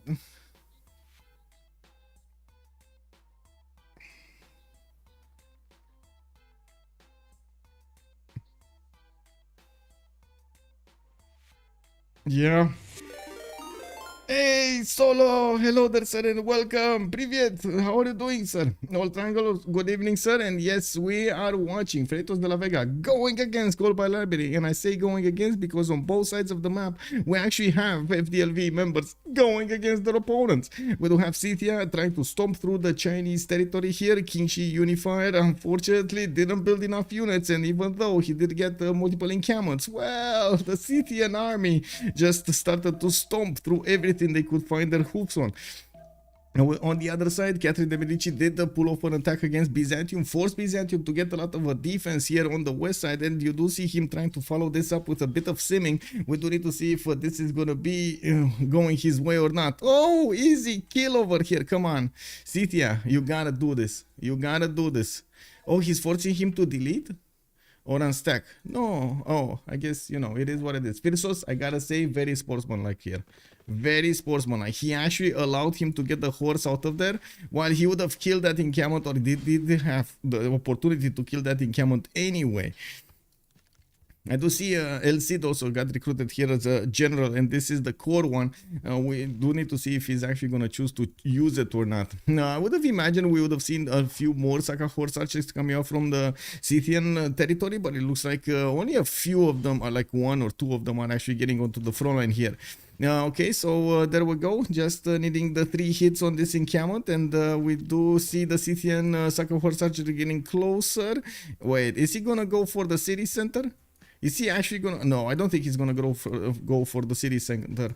Like if he goes for that, this unit will be in danger of being taken down, and it is already in danger of being taken out. So encampment it is. There we go. We got an encampment. He's building a line of defense. He's allowing China to also get his line of defense here, while CTR did manage to get the position to actually attack directly the city centers from multiple sides here from the north. Unfortunately, again, like I said, the positioning of the strategic positioning of these encampments and the lack of a city here did force this to happen. If you put a city here, for example, it cannot be hit from these tiles. You just need to keep those tiles or get a massive defense right behind the city center. This could have been done here. No, impossible. Anyway, we do have more markets coming around from Legenden. He started acquiring more merchant points and he is on 5.7 right now, while Hungary is on 9.2. It does seem like they do have a significant advantage when it comes to recruiting merchants, and I do notice Hungary did manage to get Zankian, the first one, to give him an extra trade route capacity. We do also need to see how fast India can actually get his army out. I'm pretty sure, of course, he's going to have a lot of cities and he's going to benefit from a lot of faith. Maybe the timing will be after Grandmaster Chapel, trying to get simming done before that, because of course they cannot afford having wars all over the place. They need to decide which war is going to be fought and which war is not going to be fought. Now we do have, of course, Hungary also getting some scientist points here. Actually, looking at this, we do have Persia with 2.3. Hungary did get a project here, and I would imagine he wanted Hypatia, and he did get Hypatia. Look at that. Matthias Corvinus did recruit Hypatia in the last few seconds, while we do have China on 1, France is on 1, and nobody else in the game is making these scientist points. Of course, Mapuche is making a few raid writer points. India is making 1. We got China on 2, Byzantium on 0. Looking also at Chinese territory, we do have him with quite a bit of a problem. The units of Scythia are starting to get their promotions going, but they're still not strong enough to punch through directly into his main cities. He does have a few good cities in the south, and the fact that he did manage to get Cardiff at the beginning of the game does help him out a lot. He's on 5 cities at the moment versus Scythia's 3, while he did start to build up some defenses. I'm still a bit surprised he's actually choosing to build a wall in Guangzhou instead of getting archers here to help him deal the damage against the Scythian horses. Now, I'm also waiting to see a lot more Saka horse archers coming out from Scythia. Looking at this, Scythia is on 19 points faith. And we do need to see him every like 4 turns. He's gonna get one of these Saka horse archers to attack into his opponent's territory. Also, I do want to put up on YouTube the prediction. Totally forgot about YouTube. I'm sorry, YouTube. Please forgive me. Hello there, Papa. Good evening, sir, and welcome. Start a poll up. Who will win? We do have FDLV, Freritos de la Vega on one side, and of course GPL on the other side. Start the poll, and we're gonna need to see over here the reaction. Hey God, exactly when I work she needs to want to have fun, you know. It is what it is. She's finding the time. Poți să stai și tu liniștită, te rog? Un pic așa? Anyway, Xian here gonna get another one of these swords. Both of encampments have been taken down. He has another 2 of them actually, one in Cardiff and one in Taiwan for the other points, and I do see him recruiting those writer points for the next part of the game. While China did get to 27 science and 30 culture, he's definitely gonna have an advantage in the scientific category, because Firsos is only on 9 science a turn. It's gonna take quite a bit of time for him to get to his next tier units. The coursers or the knights or men-at-arms or whatever he's going to choose is going to take time to develop, while China is going to get a much easier time to get to those points. We're going to need to see if that is actually going to give him the advantage he needs to keep Scythia off his back. That also requires him to make quite a few units over here to try to keep out the city, trade with the Scythian units. Taiwan is an amazing city right now. We do have him in the south with that campus coming out, and I do notice he did actually finish at Temenanki, benefiting from a lot of those science points on 4 extra science points in that city center. That's not bad. That's pretty good. I do also notice the CTN units did not manage to get their promotions, their second tier promotions, and well, they do have a bit of a problem here stomping the units of China. We do need to see if CTN bringing some more units to the fight is going to allow him to get the advantage over his opponent. Of course, you can imagine this is going to be a bit interesting if he lets too much of a difference build up in the technology screen between him and China. I'm pretty sure China will manage to get the upper hand later on in the game. The world's going up in Guangzhou, gonna get a defensive position here in that city center, while the city and Saka horse archers are still acquiring their points of experience. Looks like also Catherine did manage to get one more city to lose, while I do notice he's getting a few more units. I would have expected another one of these cities anyway. China, wait, Hungary, no, Hungary did manage to recruit the units in Brussels, and by the looks of it, he's actually gonna get to attack into the French units or defend the city of Brussels with these. Brussels actually kept on building units, and he has an extra 4 archers. This is actually very, very dangerous for France. There are 9 more turns until that city is gonna get re-levied, and we do need to see if Brussels is going to keep on building units, because this is impressive. France is definitely going to want to stop this from happening. This is another border, another skirmish on the west side that he definitely doesn't want to keep on having to deal with during the game, while he has all of these Byzantium units on his eastern border. Now, we do need to see also how Mapuche is going to follow up with his advantages here. Hello there. He might have been building a granary, so Scythia won't have to build it once he takes the city. Yes, exactly. Get that extra thing going there. Get those extra housing going. Get that extra housing going. It looks like also India is becoming quite a bit of a beast on 2, 4, 6, 7 cities already. He did manage to take over the city of Mogadishu, while he doesn't need to worry about yet from Hungary. We do have him getting his temples up and of course benefiting from more production from each of these. He did finish the hanging gardens for a lot more housing in the city of Pana, with more growth in all of his empire, and a few more, I guess one more housing for each of the cities that are in a 6-tile distance from hanging gardens.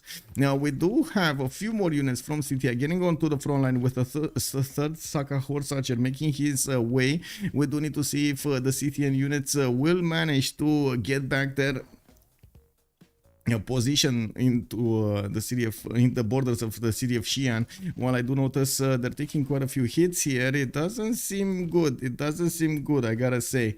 It doesn't seem like he's managing to get that advantage he wanted to. What he did was definitely manage to slow down King Qi Unified. It doesn't seem like it was that worth though. Well, at least not right now. Well, we'll see. We'll see. Hannibal is on 84 production. We do have Legender on 77, while on the other side, Barsakid, one of the simmers of FDLV, will have 90 points of production. He's also getting another setter on the east, and of course you do see him finishing up his pyramids in the city of Tarsus. Has a decent amount of gold as well to go with all of that science and culture. Sprig also, different simmer, 26 science, 34 culture on the 83 production. Compared to the other side, we do have, for example, Legender only on 13 science and 33 culture, 77 production, 5 cities at the moment. He's kind of lacking cities, I gotta say. He's gonna need to catch up somehow, unless he's gonna want to get one of those beautiful D-Day attacks against his opponent here. He can definitely just get shipbuilding and get all of those Malon Raiders to sing in the cities of Scythia. How do you even wonder if GPL players take the Jesuit education belief? No, not really actually, but yeah, I mean, it might be. Hello. God. Come on, rip these apart. Rip these apart. Okay. I gave her some napkins. She's like, some of these, she's gonna rip them apart. It's gonna be like, yeah, massacre over here. Behind me, we're gonna see like bits and pieces of stuff flying around. Yes, yes, destroyer. Yes, feast on that napkin. Yes. Oh, he did really bad. He did really bad. Yes, yes, really bad. You gotta take it down. You gotta take it down. Yes, I mean, oh. I don't know how you can handle that. Yeah, I don't know, man. The disrespect from the napkin is real. Yeah, yeah. She's very interested in that napkin. Yeah, I don't know what he did, what he said, but yeah, yeah. He's going down, man. He's going down. The napkin is dead. Every time I build a library, I think of GBL. Yes. Yes, yes, yes. Okay, well, let's see. A fourth Saka horse archer finally joins up, and we do have new horses joining in. Also, new builders. I would imagine they should be that far away from the feudalism timing, so we might actually see them pop off with the +2. We are also coming close to the next era with the 9 more turns to go. We do have quite a few civilizations still needing to get their era score points, and we're going to follow this up a little bit later. We still don't have naval units coming up from France to even scout out the coast, while I do see India did put one up. We do have 2 of these Hungarian cities that are on the coast, and there is a Hungarian also galley going towards the city of Pest to try to help it out, try to, defend it. Now, we do see India is also going to get his theater squares. He got his extra religious. Oh my god, he finished his religion? No, he was the one that did manage to get crusade over here. Oh, I see how it is. He got the crusade on Hungary. Well, let's see how he's going to spread that crusade to Hungary, because he definitely doesn't have the same abilities as Theodora. And check if I have gold to buy it. They're setting a trend. You gotta admire them for that. They're setting a trend.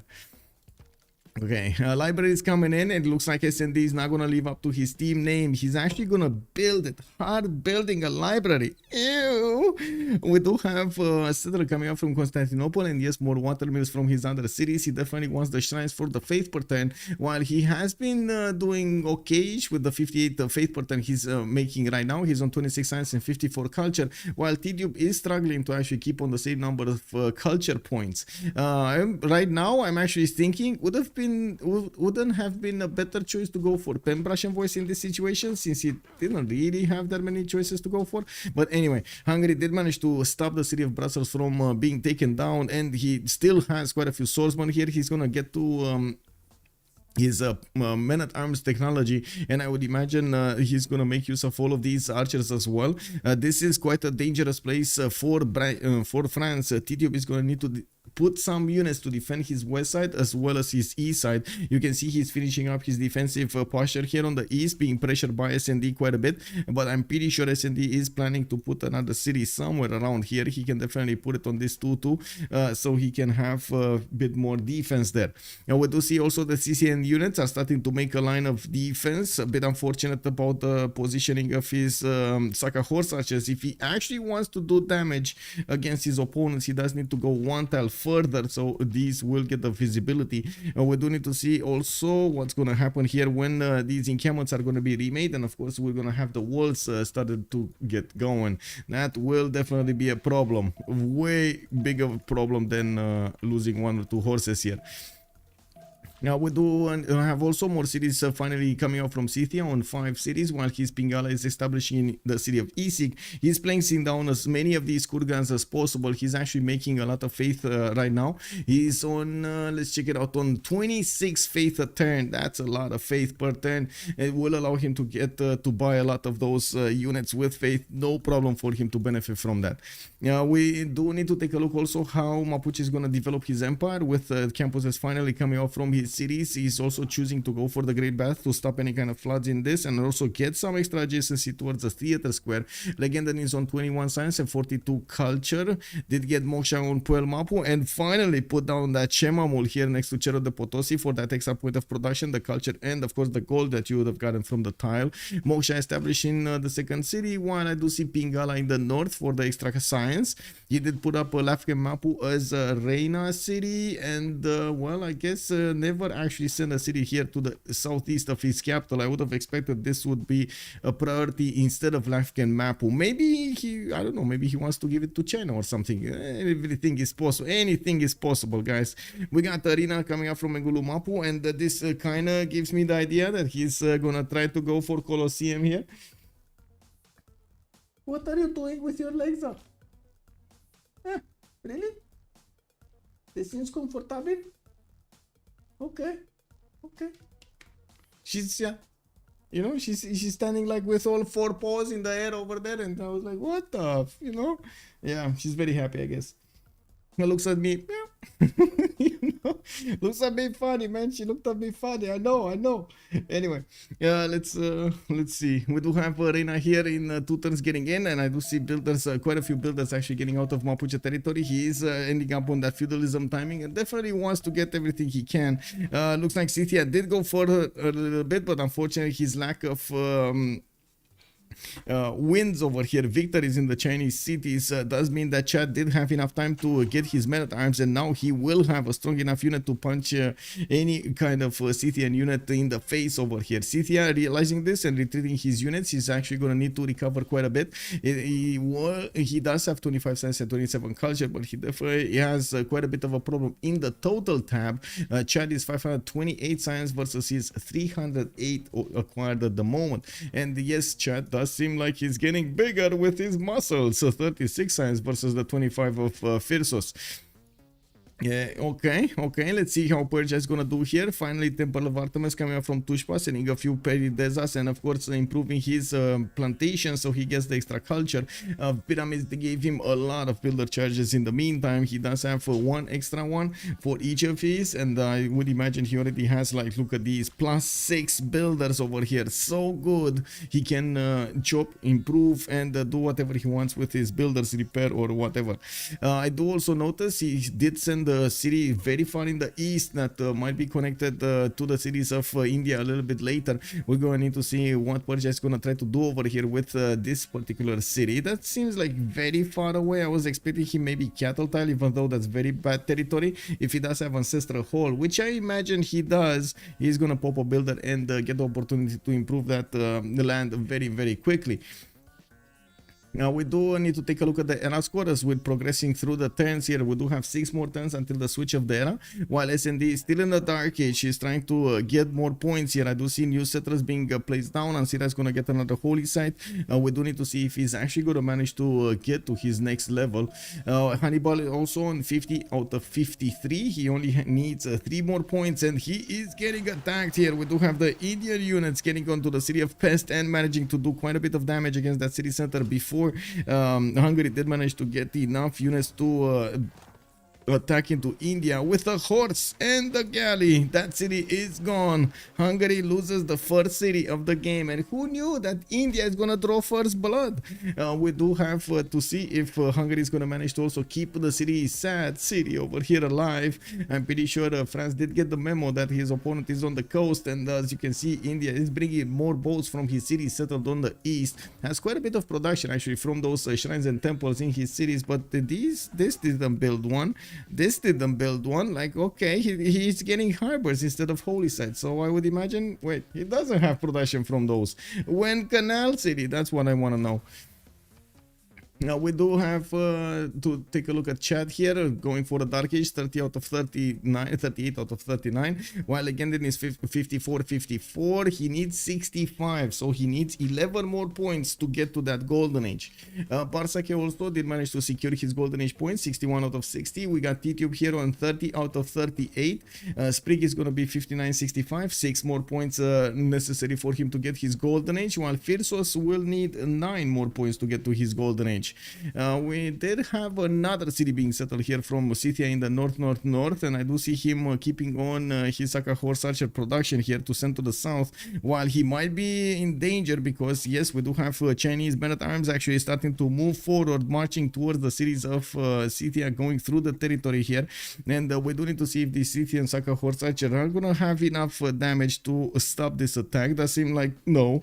That's actually a very heavy no, unless they're level 2 and they do have, or level 4s actually, and they do have very big numbers. It doesn't seem like the Chinese men at arms are going to be deterred by these Saka Horse Archers.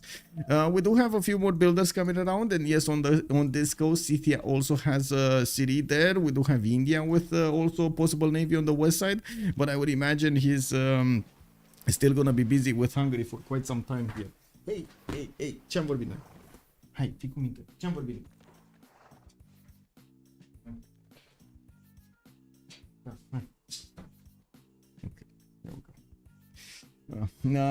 Was very greedy city. Yes, Hungary is choosing industrial CS. Wait, this one again? He's choosing it again, or which one? Are you talking about this one, Singapore? Singapore.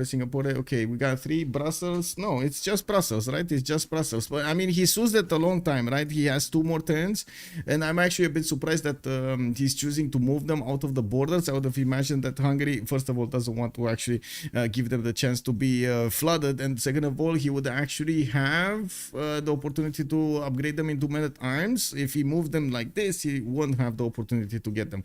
Maybe Hannibal knows that men-at-arms is a bit out of reach technology, so he's just not gonna go for it. It does seem like he's pressured more and more on the coast, and he definitely wants to actually get his own caravels here. I do see him going for shipbuilding. He's getting celestial navigation, and probably will finish up with will follow up with shipbuilding, while he's gonna need to go towards cartography, get buttress and get cartography. Now we do have him with quite an army of builders throughout his territory, improving stuff, industrial zone logistic projects, so he can get Isodor of Miletus. While I do notice Hildegard of Bengal will actually gonna be as a scientist available to recruit. I don't think India actually is making any points here, so he might not have the opportunity. Oh, Mumbai actually getting a campus, that will be good, and I do see it's a +2. We do have him also with a writer, gonna be very happy of getting those extra culture points, I'm sure. It does seem like Barsaki here is leading the way in the game in both science and culture, much further than his opponents. We do have him on 72 and 78 with 145 points of production on Big Persia here. He's getting another wave of aqueducts, so he can actually get more housing, and also the positioning for his the extra adjacency towards industrial zones, while he is still getting settlers out from his cities, so he can get more cities. Very nice, very nice. I like this. On the other side, yes, we do need to keep watch with Legenden getting his science up and getting his culture up, but it does seem like he did make a big sacrifice going for Colosseum for him cities. He did manage to get it, and he does have 2, 4, 5 cities already in its adjacency, while he's gonna get another one at least on the west side. We do need to see if this is actually gonna put him on par with Barsake's advancements. Legender here is only on 119 production, but he's definitely missing quite a few cities compared to Barsake. Barsake right now is on 2, 4, 6, 8, while we do have only 2, 4, 6 over here for Mapuche. Quite a few chops also available for Legenden to get. He's gonna use them for his settlers here, and I do see he did also manage to get Homer, the great writer of the Mapuche Empire. Okay, well, let's see what do we have here. Scythian Saka Horse Archer getting more promotions, still not managing to do enough damage against the men-at-arms. It's they're out-teched. I would say at this point they're out-teched. This is what's happening. Most of everybody did manage to get their civil service, so they will have an extra +5 on their side against their opponents. It's very important to actually benefit from this. While I do notice harbors for a bit of stronger economy on India, well, India is on 31 gold per turn, so you know it's a good economy, whatever it is. Ethiopia doesn't really have an economy. He's on 1 gold. He's relying entirely on his team's ability to get the gold points for him.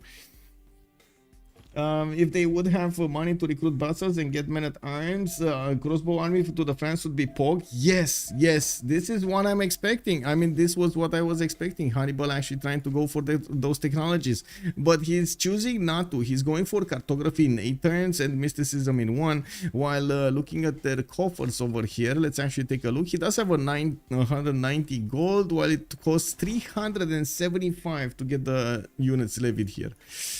Oof. That's expensive.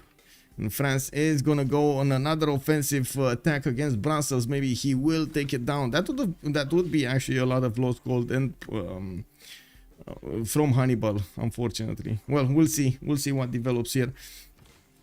I cannot help but notice, but because of the positioning of the city of Bordeaux, he cannot get another city on this lake here. He's gonna need to go for that river. Hey! Don't destroy, man, my chair. Come on. Hey. Oh my god. My chair. Come on. Don't destroy my chair. Anyway, we do have a few more horses coming around from Bordeaux, and I do see he did manage to recruit another general. I would imagine he's gonna have generals for his front line, no problem. I'm a bit I guess we're going to need to see when he's going to get coursers. In 2 turns, he's going to get castles and mercenaries in 5. So I would imagine coursers are going to be on the table here. I'm pretty sure Byzantium is going to have the technology to defend against them. I wouldn't say Brussels is going to have the technology to defend against them, especially since Hannibal is not choosing to go for another wave of attacks. My God. Oh. Hi. Woo. Okay. yeah. Oh, well, it is what it is. Well, one that's educated. Anyway, the hat is back, Iron Class. Hello there, sir. Yes, the hat is back. It does seem like the citizen units are getting punched in the face here by the Chinese men-at-arms. It doesn't look like Freritos is upgrading his units yet while he is getting his own military tactics soon. He's also trying to get that divine right in 4 turns. We do have one more turn available, and this is it. This is actually the last turn for them to get the Golden Age going, the Golden Age points. This is the moment we need to see if S&D is going to get 10 more points to get his Golden Age here. If Hannibal is going to get his... Yeah, he did secure his Golden Age. Chad secured his. We got Legenden securing his. Barsake got his. T-Tube going for a Dark Age. Spriggan is gonna have 4 more points over. That's securing his. And Freritos, by the looks of it, is not managing to get neither Dark nor Golden. He's in a normal age. Actually, the worst possible case you might have here. All those useless techs to defend this Sag city. Kick W. We do have also Chinese crouching tigers coming to the fight, and these will manage to make quite a bit of a splash, pun intended, in the horses. We're going to need to see if Freritos is going to retreat now. I do definitely see pre-builds here coming up for swordsman for the men-at-arms, and it will take a little bit of time to actually move them towards the front line, but he's getting them as quickly as possible. Has still quite a few more chops in the city of Miri, for example, and well, I guess we're going to need to see if those will pick up the flag here. Now, I do also notice Mapuche is sending a few more settlers towards the west side while he's going for his foreign ministry in his second specialty building in the government plaza. India, how soon is India getting cartography? Hannibal is 2 turns while India is very far away actually. Batras in 2 and mercenaries in 1. I do have to say Hungarian fleet is much stronger, and this might be coming back to haunt them after Sprig did manage to take a city from his opponent from Hungary. Hannibal got extremely mad, and just like in reality, he's gonna try to get an army to his empire and to his opponent's borders in his capital. We're going to need to see if the Hungarian units will manage to take Kolar, Chennai, Paris, Toulouse. They have 4 cities to take out over here, which won't have that much of a defense against that big of a fleet. And unfortunately, Sprig did not choose to focus his efforts on cartography, and looks like he's going to pay the price for this. Kick W, man. Kick W. Okay, we're gonna have a pause also of 1 minute after the in the World Congress. It will start up in just a few moments. Does Hannibal have mercs already? That's actually a very good question. Let's see. First of all, Eelstab. We do have him on 27 culture. Probably not. I would say probably not. But let me actually check. Yes, he does. Yes, he does. Sorry, he does. Professional army, he does. He's missing something else though. He's missing monarchy probably. If he does have that, he doesn't have monarchy. With this amount of culture, you definitely cannot go both ways. And that's why I was thinking that he won't have mercenaries, because I thought he actually went for a monarchy, but he made the sacrifice of going for mercs so he can upgrade with half cost versus his opponent here.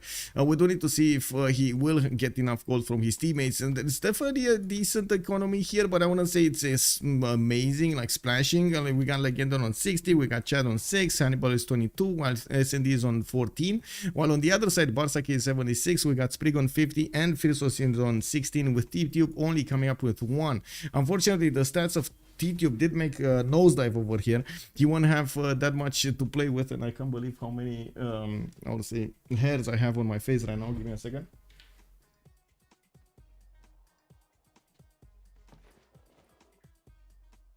There we go.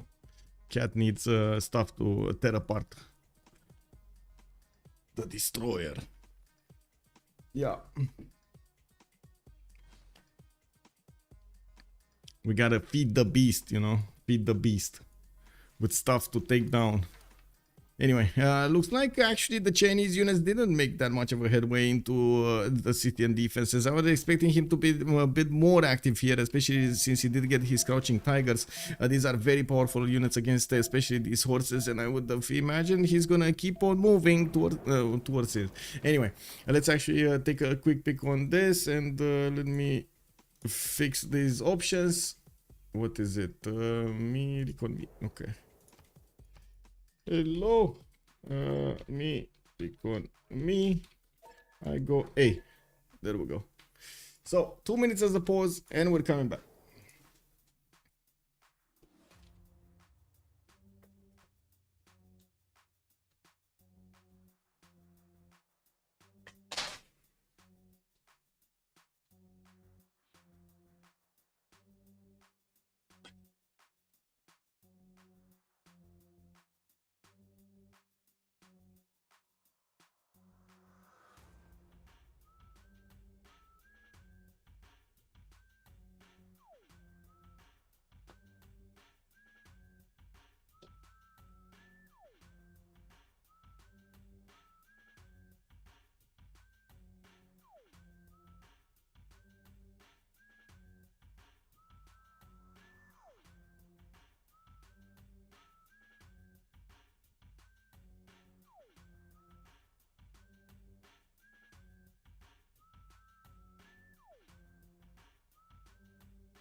Oh my god, I got bits and pieces of napkins of everywhere, man. Anyway, this is the time, by the way. If you do like the content, please leave it a like over there on YouTube. I hope you like it. And of course, let's go see what happened over here with the Golden Age.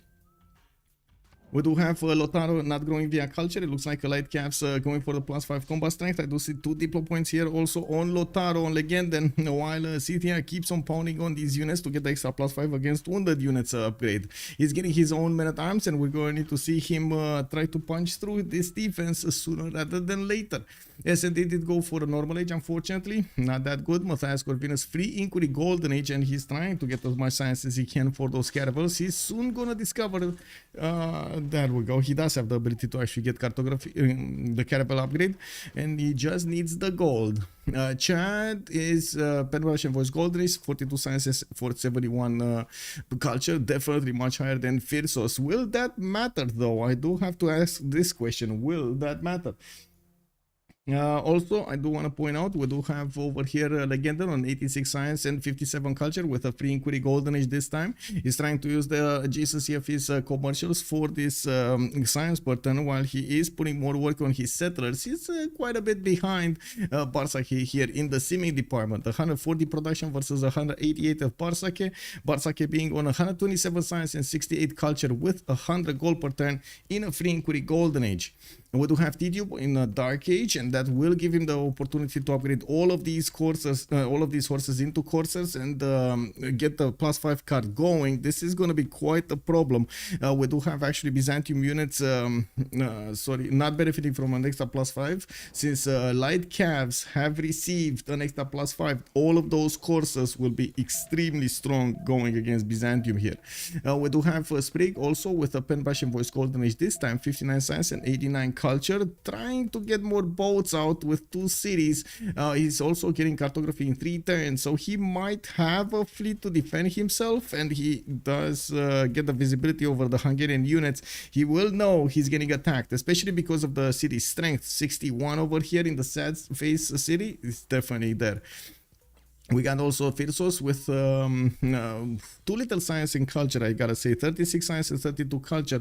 Normal age, unfortunately for him, it would have been amazing if he would have had the dark age, but no, that's not it. We do need to see if the CTN units will be successful over here in pushing the Chinese defense, even though I kind of doubted for some time now that China will actually lose a city by the end of this game.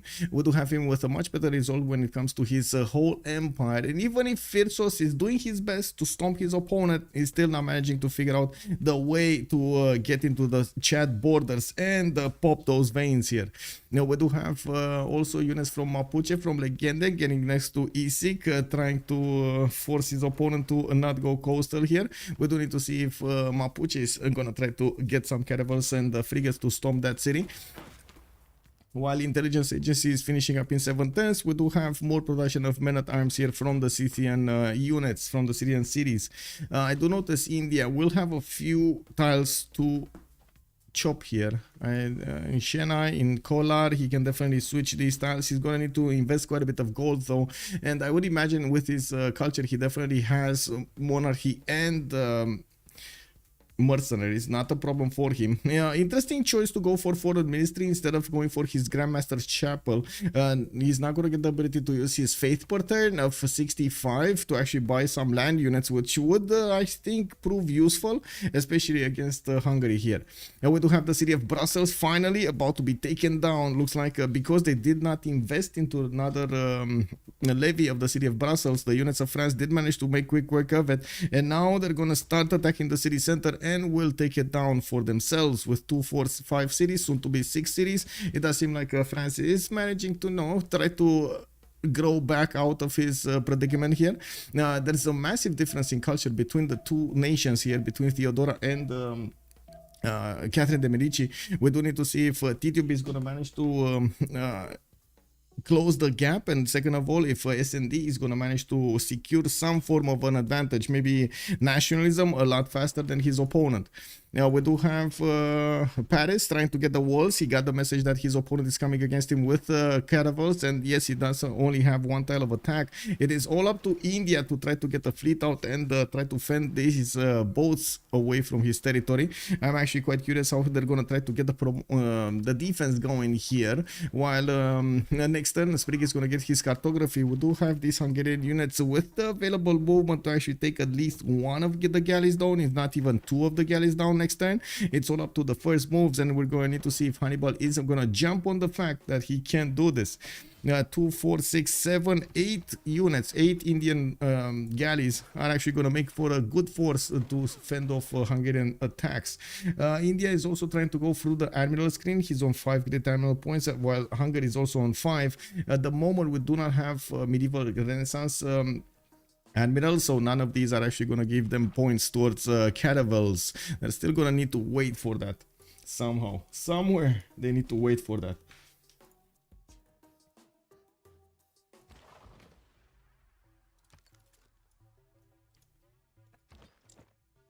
Spearman getting out from Byzantium. Looks like he is trying to prepare himself with anti-cav units against the 100% possibility of getting attacked by coursers here. The destroyer again is finding out all the nooks and crannies she can actually crawl through, so she can get back on the desk. Hello, hello, hello, Madame Destroyer, Madame, Madame, Madame, why are you so angry? Why are you so angry, Madame? Madame. Oh my god, maybe she's angry I'm calling her Madame. She's saying, no, I'm a mademoiselle. Why are you calling me Madame? I'm not that old, you know. Okay, that's it, that's it. I can call you Mademoiselle. Yes, Mademoiselle. Yes. Okay. You see, she said, no, she didn't. She doesn't like that either. I don't know, man. I don't know. It is what it is. I need to probably start learning Greek so she can be happy, you know. Paracalo. Yeah, this is a really weird Pangea. Mike is so polite. I'm curious now. It's like him saying they made the wrong play. Okay. Wow, trying to cut into my political correctness, I see. Okay. Wrong side, Great Wall, no one there. Honestly, I think I like the Civ5 Great Wall more than in Civ6. Yeah, yes and no. I mean, the Great Wall, I don't think has been used for a long time as a defensive structure. It was not in real life, I'm saying in the game. It was most of the time being used for gathering the extra culture and the gold that you're gonna get. And yeah, I mean, China, you know, needs to get everything he can over here to defend off CTI, especially when CTI is gonna get his next tier units. I do believe both teams are actually trying to acquire the gold so they can upgrade their units, their respective units. There are so many units, for example, awaiting the gold in France's territory. So many caravels are gonna need to also be upgraded here in India's territory, and you can see he's already starting to lose quite a few boats here. To Hungary. Neither of them actually have an admiral, a good admiral to use here, but I do see at least Hanno the Navigator is going to be available. India is going to get an extra free melee unit here, while he does have Artemisia. Well, it is what it is. One promotion is not going to do that much.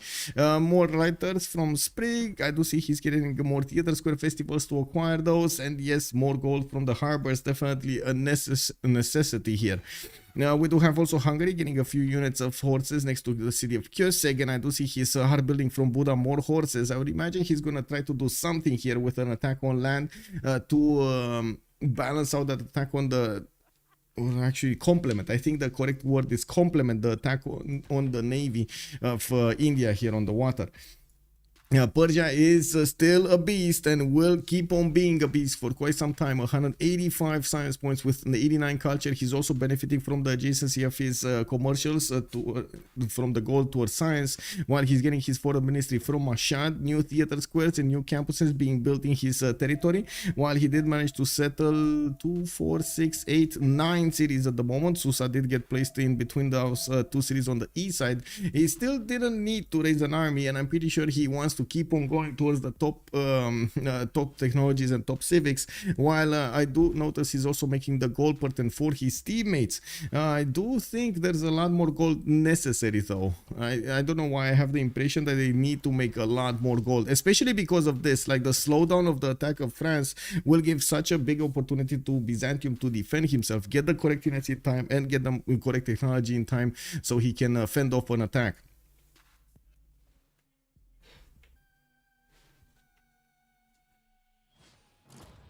Okay, builders coming up from Paris. I do see Brussels finally has been defeated, taken over by the French units. The courses do have quite a few promotions, and finally France is gonna settle a 6 city, a 7 city, 2, 4, 6. Oh yeah, 7. Oh my god, he's gonna be on 7 cities, guys. We do have Tedium here with a long road to come back to S&D's science and culture, but he does have 48 out of the 49 of S&D, and only 30 culture versus the what, 77 of S&D. We do have also him with a decent amount of production on 100, while the gold pattern is definitely not where it needs to be, but he's not losing gold, so at least there's that. Now we do have Byzantium getting one of his dromos to get into the borders of Paris and maybe try to take that city out, while I do see India getting a few promotions on his boats. We do need to see if he's gonna actually have the opportunity to take out the Hungarian units before it becomes too late. We do have harbor shipping projects coming out from the lands of Hungary, and yes, they will both try to secure one of these animals for themselves. Hungary is gonna get Rajendra Kola, while I do notice India is gonna need his own projects to get one of those. He's still building caravels though. Wait a second, did he actually get to press gangs? I think he got to press gangs. Oh my god, this is massive, by the way. Sprig with 98 culture getting to press gangs is massive. Yes, he did get to press gangs. That will allow him to actually get new boats out, even with bad cities, with a decent amount of time. Hungary needs to settle more. Yes, I hope they both pass for fleet admirals, and we would have true men fighting without commanders. Yeah, true men. Yeah. Well, let's see what's gonna happen here with India pushing back a little bit. Hungary, it does seem like Hungary is getting the message, and he is rebuilding the line of defense. Unfortunately, he lost one of his boats to the south, got attacked 2 times by Sprig, and bam, that boat was gone. And we do need to see if there we go. Unfortunately, Hungary did not get how to say, the correct line in check over here, and one of his other caravels did get attacked. We do have him getting enough promotions, or I should say getting enough experience to get a promotion there, and upgrading the remaining of his galleys and sending them towards the front line. Rajendra Kola is also speeding away, sailing at the maximum amount of speed that you know, the sails can keep him, can move him there. And I do see the Dromon is getting out of there. He got attacked 2 times by the wall. He said, nope, I'm out of here, boys. I'm gonna, you know, just get a barbecue in my own backyard. It's all good, it's all fine. Don't mind me, boys. I say hello. Now we do have Chinese coursers also coming around from his cities, and yes, I do see men-at-arms are still hanging around the front line, while Scythia could not manage to pressure him that much. He did manage to get his experience points going, and all of these are going to turn into very strong units in the next part. We do have actually Scythia with a bit of a problem. Legenden is coming against him with caravels, and the city of Issyk is the one housing his Gavron Plaza intelligence agency coming up in 3 turns, while he doesn't have that much strength in the garrison. This is going to be a significant problem over here if he loses that city center. That's also the city center that gives him so much gold and so much faith pattern from all of those improved kurgans. Now we do need to see how Mapuche is going to try to get his next seeming going. It looks like he is slowly getting his industrial zones down. It didn't really get his aqueducts yet for the extra adjacency. It's only a +3 industrial zone that he's getting his workshop going, and I do notice at the moment we don't really have him with the setup needed for industrial zones. I mean, he has the correct distance between his cities, but in some cities he's going to be forced to build the aqueducts in a certain way rather than a different way. Well, it is what it is. He's going to need to make do with what he did over here to get the maximum output. 173 production versus Barsak's 249 doesn't look good, but we still don't have Barsake with an ability to actually go against his opponents and do damage. Well, not yet at least. We're going to need to see late game. Now we do also notice India is pushing back Hungary quite a bit, is getting some help from the Persian walls defenses, while I do notice there are some trades going around. Hannibal is just not going to stand around and give the free win to his opponent. He's gonna shoot back, attack with those caravels, and nom nom nom on the Indian boats. Another one got picked off from the bottom. Hey, hello. Issyk dies, Mapuche squares. Wait, Issyk dies.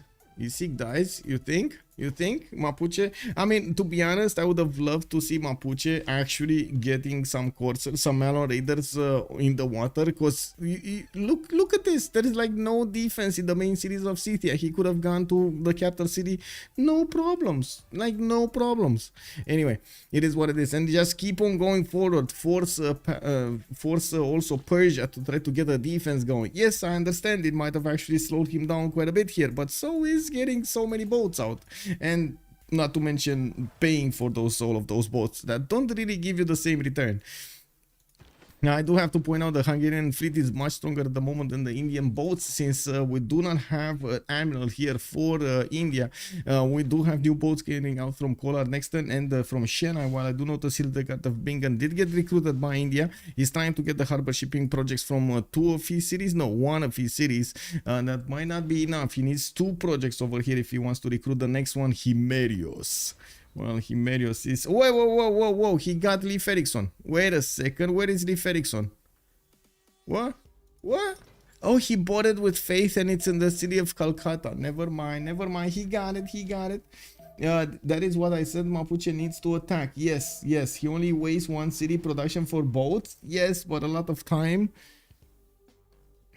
Hello? Athena. Anyway, okay. Repositioning of the Indian boats. One of them, I guess this one is very, very exposed. We do need to see if Hungary is going to manage to also get his quadrims out, and I do notice that's exactly the case. The city of Calais did get placed down in the front line while Paris is getting his coursers up. He will get quite a bit of strength going against the opponent units. Now, looking at the tech side here, we do have going for his education and diplomatic service, while I would imagine he does have the button for the maritime upgrades on the swordsman. This is quite important. We do have Bologna also about to be attacked here, but that's a 66 strength city. It doesn't seem like the coursers will have enough damage to attack into that city's borders properly. That's not going to stop him from attacking the units though. So many units also coming from the campaign against Brussels. Getting back into his borders will require a bit of gold to upgrade here. What are you doing? Why are you chewing on wires?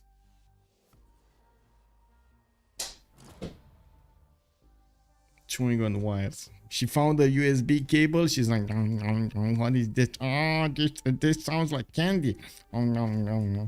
Yeah, I don't know, man. It is what it is. It is what it is.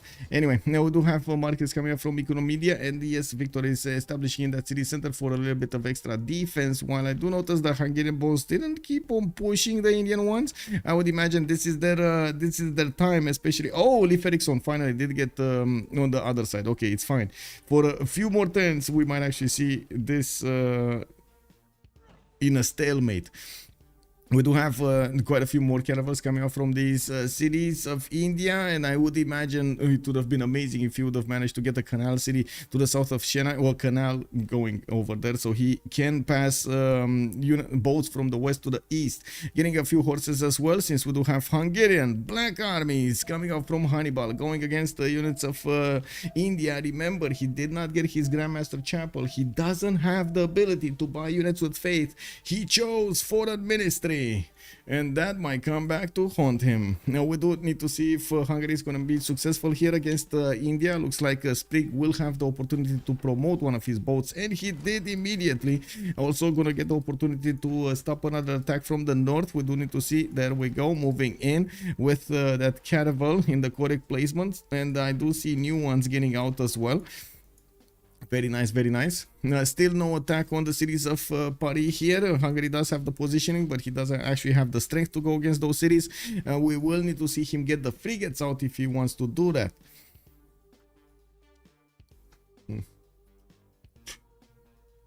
Okay. Not really important to take a look at the era score. I do want to check what's going on here. Mapuche is keeping tabs on this city, getting a frigate navy out. I do see CTI is returning, and again, Chad is actually making walls on the front line. Look at that. He's listening to Chad, guys.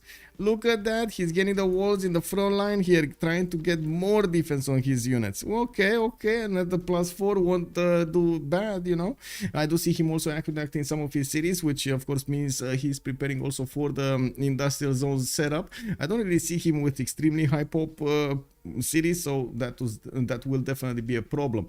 We do have quite a few more cities also from Mapuche finally being settled. He's on 2, 4, 6, 8, 10 cities at the moment. 9, oh my god, okay, 11 cities at the moment, while he's getting campus research projects. I would imagine we do have Newton or Ibn Khaldun. There we go. Ibn Khaldun is going to be the next one, while Hungary is having an advantage right now. We do need to see if he's going to manage to recruit it, or will it be Mapuche, especially with Colosseum over here giving his cities so many amenities. I would imagine he's going to be quite happy with it. Chichen Itza also coming out from Ngulu Mapu. That's going to actually help him get less difference in the production screen between Barsake and him. He's on 194 right now, while Barsake is 283, and you do see how Nader Shah is managing to put city after city after city towards the east side over here, connecting almost his borders to France.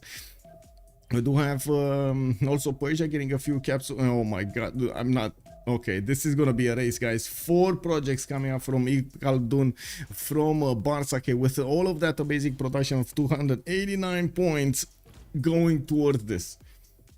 Darth Joel, chicken pizza. Yes, sir. Good evening, good evening. Let's see what's going on here. We do have another attack. One of the boats of India was exposed, and we do need to see if there will be a counterattack, since some of these Hungarian caravels did manage to get the first promotion on them. The extra +7 helps them out fend off India's attacks quite easily. This is not easy for them. I do notice that Sprig is desperately trying to get new caravels in the water. It's very, very expensive to actually buy these out, and we do need to see if he's gonna manage to withstand the damage that's gonna come against him, especially with the quadrims getting out of the sad face city of Hungary. This is not gonna go easy. And we do have the economic trade lines. The blood will flow over here between the Hungarian cities and the Byzantium. The same thing can be said between Mapuche and China. We will definitely see also the frigates of Mapuche go against E6 pretty soon, and will deal the damage against E6 government Plaza. It will take it down. So much gold, so much faith, so much so many bonuses taken out from one single exposed city of Scythia. I do notice we do have Hannibal on 150 science, only 34 culture, while yes, on the other side, nobody next to him is going to be that high up in science. Prig is only 69, and he's having a hard time getting those points in. Getting one of these spies out from Pana will help him try to get some more defenses there, while I do notice, whoa, Ibn Khaldun got sniped, guys. Nader Shah sniped it. He got it. He got it. I mean, is he gonna get the? He's probably not. I'm kidding. There's no way he's gonna get Isaac Newton at the same time. Come on, man. No, there's no way he's actually gonna do that. Yeah, he's not. He's not even trying. He's getting his forbidden city in the city of Tarsus. No, he's gonna get his universities going, and I do notice more harbors for the extra economy. He's on 155 gold per 10. It's pretty good right now to upkeep his allies and give them the opportunity to. Upgrade their units. We do have Bologna also getting pillaged to hell. The French units are getting into the borders of Byzantium in the north, while forcing Byzantium to get his own army out. Bologna is going to get the ancient walls in 5 turns, and that actually makes me wonder, wait a second, we didn't talk about the city-states. Don't you think it has become much worse? Yes, it did become much worse. No, they removed it in the patch. Why does India it still can slow careful for 1 turn when flanking? Yes, I thought that changed after update. I'm not sure exactly what changed your meaning. Land units provide 2+2 flanking bonus. Yeah, okay. Anyway, we do have Bologna here with scientific, well, the science bonuses. We do have Johannesburg with Singapore for the industry. Bandar Brunei and Venice will be providing the trade, and I do see Legenden is already on 1, and the other one is not actually being kept by anybody. Bandar Brunei might actually be, yeah, this is a pocket CS for the gold.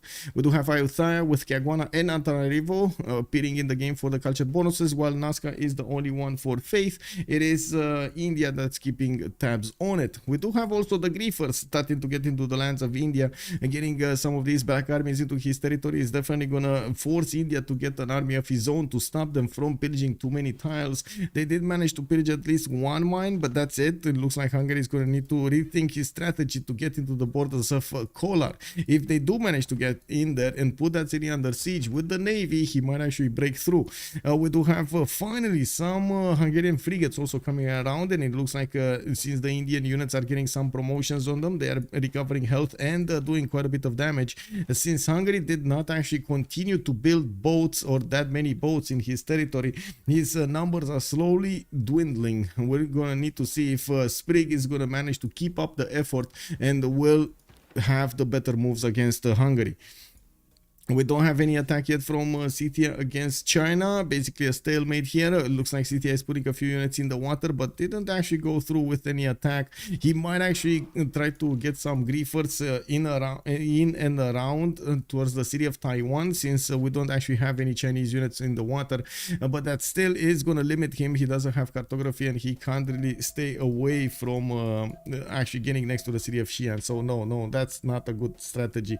I'm pretty sure. No, he not gonna do that. He not. Where are these horses going? Are they actually? Wow, they're actually gonna try to get closer.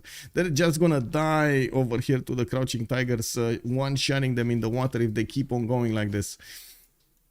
Okay, so it looks like ESIC is going to be taken down. Mapuche getting those frigates to bear the shots against that city center. We do have the caravel that needs to follow. And one more turn. One more turn. Support bonuses from having land units in the water was removed. Yes, but the warrior can still block a caravel. Yes, that is true. Like Big Z is saying, you can still use them to block units. Okay, now I understand what you are talking about. That was the missing piece of information. Okay, got it. We got spies coming up from Byzantium also. He's going to need to place them in his opponent's cities as quickly as possible, while there might be a city taken down here. We do need to see if Paris, or I should say T-Tube, is going to be fast on the clicks, or fast on the buttons to attack into that city center. It kind of looks dead to me. We're going to need to check it out next turn here. Can he get another unit wrapped around? No, doesn't look like. Can do some damage to this knight, definitely a lot of damage to the knight, but can't wrap around.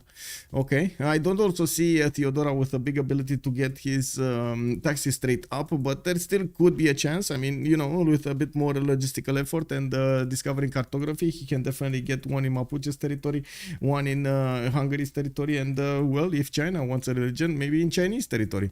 But that will take so much time. I'm pretty sure he has other stuff to do. He can also help out attack against the city of Genolus and delete quite a bit of the Scythian defenses on the west side. Mapuche is just not caring about those traders. Look at that, they're actually passing, all of those traders are actually passing next to the Scythian army and waving them by. Can you imagine the disrespect of this happening? Can you imagine? Unbelievable. This would be like so infuriating. Look at those guys, man. They're just making the goal while we're fighting over here, holding our horses and everything, and those guys are just having parties all over the cruise liners. Anyway, can you please check if Persia switched to externals? Well, I mean, he's on 172.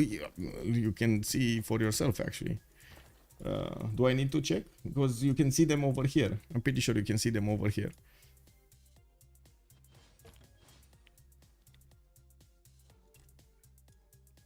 Okay, so ESIC is going down.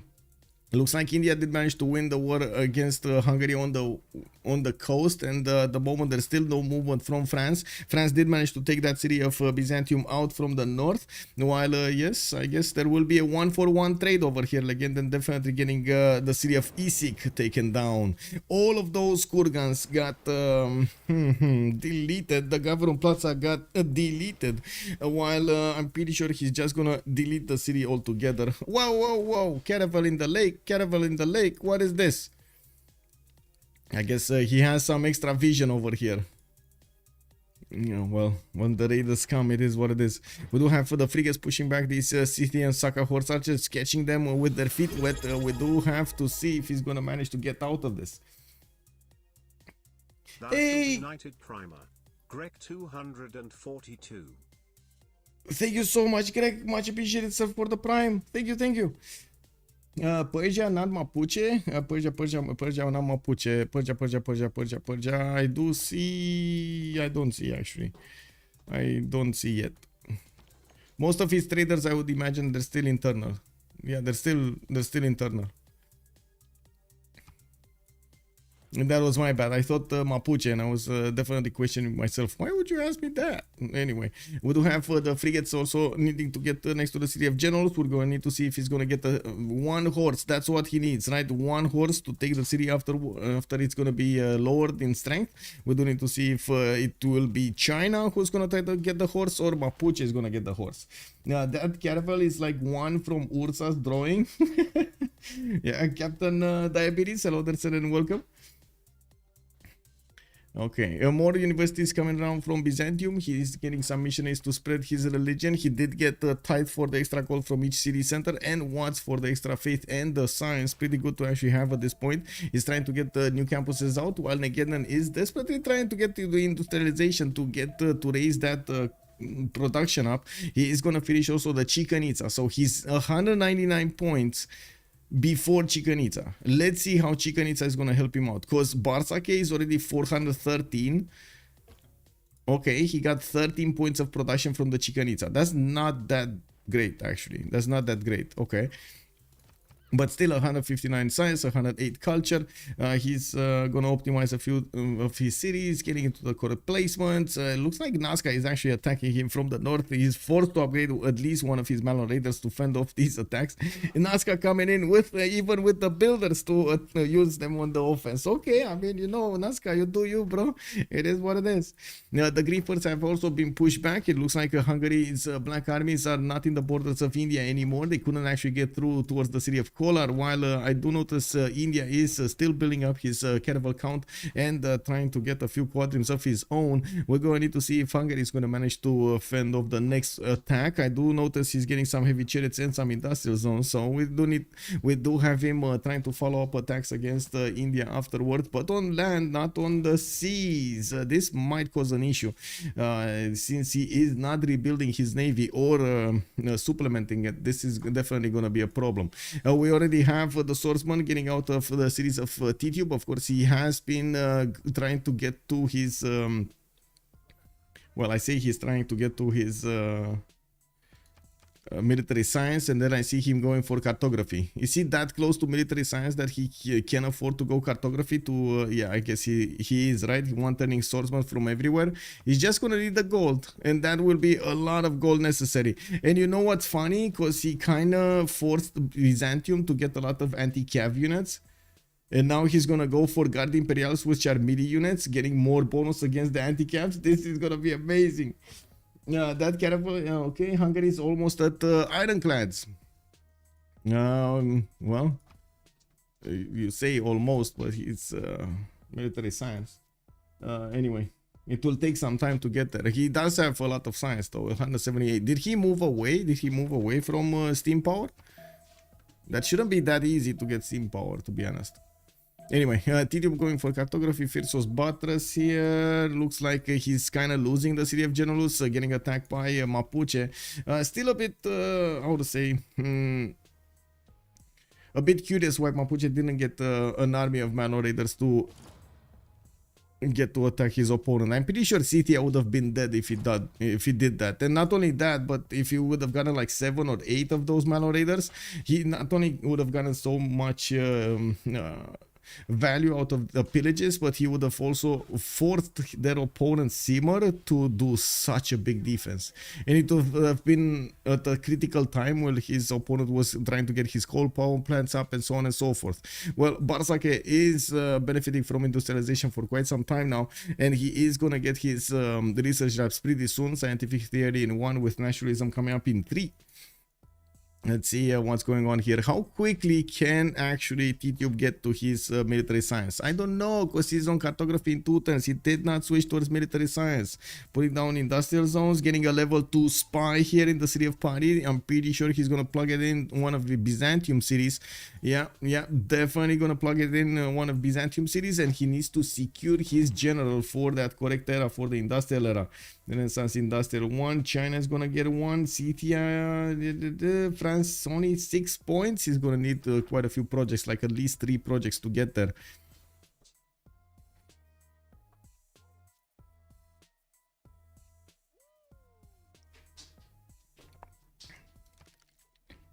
Ooh, this seems actually quite a balanced game between the two teams. It does seem like they're trying to fend off attacks, also counter-attacking with on the other side, trying to get as much of an advantage as possible from pulling their opponents in certain ways. We do need to see if Mapuche over here is going to be a good base for the Taxi Strait. I do notice a few missionaries coming up from Byzantium, so I would assume they're going to go into the water and try to get to their other allies here to convert their main cities. We do have Mapuche getting Laozi as a great prophet in the city of Fuente Mapu, where he did put Governor Victor there. Okay. Wait, did he destroy the best Shemamul tile? No! Cerro de Potoshi! Anyway, that's a plus for Holy Side, so it's gonna be a splendid one, getting him the era score. We do have the players needing 5 more turns to get their affairs in order so they can get the golden age. I do see Apadana is getting also building Engulumapu, while he did manage to do the damage against Genolus here. We might actually see that city fall. I'm very surprised we don't see a Chinese unit trying to get in there, like you know, like get in here and then trying to jump on the city of Genolus to take it down. I believe this would have been the turn where he would have had that opportunity. Last move, first move, pow, pow, getting into that border and taking the city down would have been quite important to not allow Freritos to have this bastion anymore. Anyway, Freritos getting his own horses in the water, gonna be helped out by some Persian boats here. Looks like Persia is gonna build a navy and gonna flex it a little bit against the Chinese units. Xi'an and Taiwan might actually be in danger. Well, Xi'an, because Taiwan is 3 tiles out from the coast and not gonna be able to be attacked until battleships here. Now we do have also Indian units managing to recover most of their health on 2, 4, 6, 8 with 2 quadrants coming out, another 2 quadrants coming in, so 4 possible frigates. We didn't have any more Hungarian caravels being built while he is on 2, 4, 6 at the moment. He does have 3 frigates and still trying to get the builder out and a crossbow from a coastal city. Yes, yes, get those arrows, punch them through your opponent's hulls. Anyway, that's also fine. When we're gonna go into the next era, we're also gonna see the players losing their pen brush and voices, free inquiry, golden ages, and so on. So that will be quite a bit of a reshuffling of the bonuses here for the science and the culture. We're gonna see the true science and the true culture of these players. Also, the gold pattern will be a problem unless they're going for a golden age for reform the coin age. They will have quite a bit of a problem from the lack of gold of pen brush and voice. The hat is back. Yes, there's Solon. Good evening, sir. Also, Captain Diabetes is saying if the trend doesn't change, Persia should overwhelm its opponents with its superior science. Yes, and production. Don't forget the production. What is there a chance that Mapuche catches up? There is a chance that Mapuche catches up, mostly because Mapuche has quite a bit of territory there, but it did I would say make quite a few sacrifices to get this Colosseum to actually get more cities out afterwards. I would have imagined he would have had a totally different tempo if he actually went for the cities first, just like Barsake did. Maybe, well, I guess you know, he didn't he did make the sacrifice, and at the moment it does allow him to get, you know, decent amount of stats. 300 production, 170 science, 112 culture is not that bad, but it's not really as Barsake's results there.